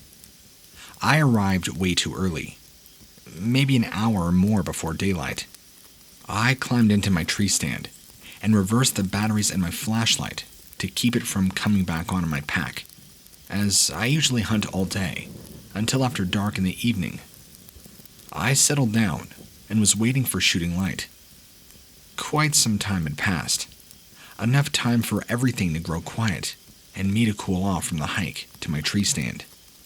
Without any warning, directly underneath my stand came the most terrible sound imaginable. It started as a low guttural roar, somewhat as a lion or a large cat might make, then ascended in scale until it was a horrifying, piercing scream, lasting several seconds, or at least seemed to. I cannot describe how scary, unnerving this scream was. No proper words to convey it, really. It was awful. After gathering my wits, I comforted myself that I had loaded my .30-06, and nothing on earth could survive a 15-foot climb up that tree. I sat very still, strained every sense I had for whatever it was to reveal itself. I made no attempt to retrieve my light and reverse the batteries. I really thought I was about to be attacked by something that only the word monster could convey. That night was a totally moonless night, absolutely dark, but the leaves, they were very, very dry, crunching underfoot. I absolutely knew that nothing can move that close to me without revealing its whereabouts via sound. So I sat and waited until daylight. I saw nothing. The area was somewhat dense at ground level, with laurel. My tree stand was above the growth. I'm a lifelong hunter, and have spent thousands of hours in the mountains. Nothing could have moved that closely under that condition, without sound. But it not only approached my tree stand, it also left without a sound. After daylight, I searched for tracks, spoor, hair, in the area. There was nothing. Up until the day I always walked to my tree stands with my rifle unloaded. Never loaded it until I was in my stand. Needless to say that has stopped. I would walk no more in those woods with an unloaded gun than I would attempt to fly. I was embarrassed. Did not wish to be labeled as somebody that told tall tales. But I did tell those that hunted with me in that area. And for one reason, genuine concern for their safety.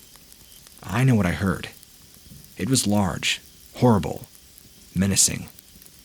The thing I heard was no laughing matter. Words can't convey the seriousness of what I heard. I also drove to the peaks of Otter and told the ranger there, asked if anyone had ever heard of or reported of strange sounds, as I had heard a monster. They had reports, he told me, then tried to convince me that I just heard an owl. This was insulting. I've hunted all my life, killed most every type of animal in Virginia. This was no owl. Even if it was a large bird of some kind, I was so close that I would have heard wing beats or the rush of air as it flapped to get airborne. I heard nothing but the roar. I might add that it became a matter of courage to continue hunting in that area, but I did.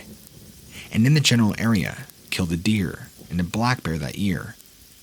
No one hunting with me anything that day, but later on in the season, I think the same week, 2 people heard the same thing on a ridge above the car after hunting all day and returning to the car after dark. The reason I am supplying my story now is that while recently, at the YMCA, working out, I overheard a conversation about somebody encountering what they thought was a Bigfoot. Apparently, they also smelt the same thing, but I didn't smell anything. What I heard was more than enough.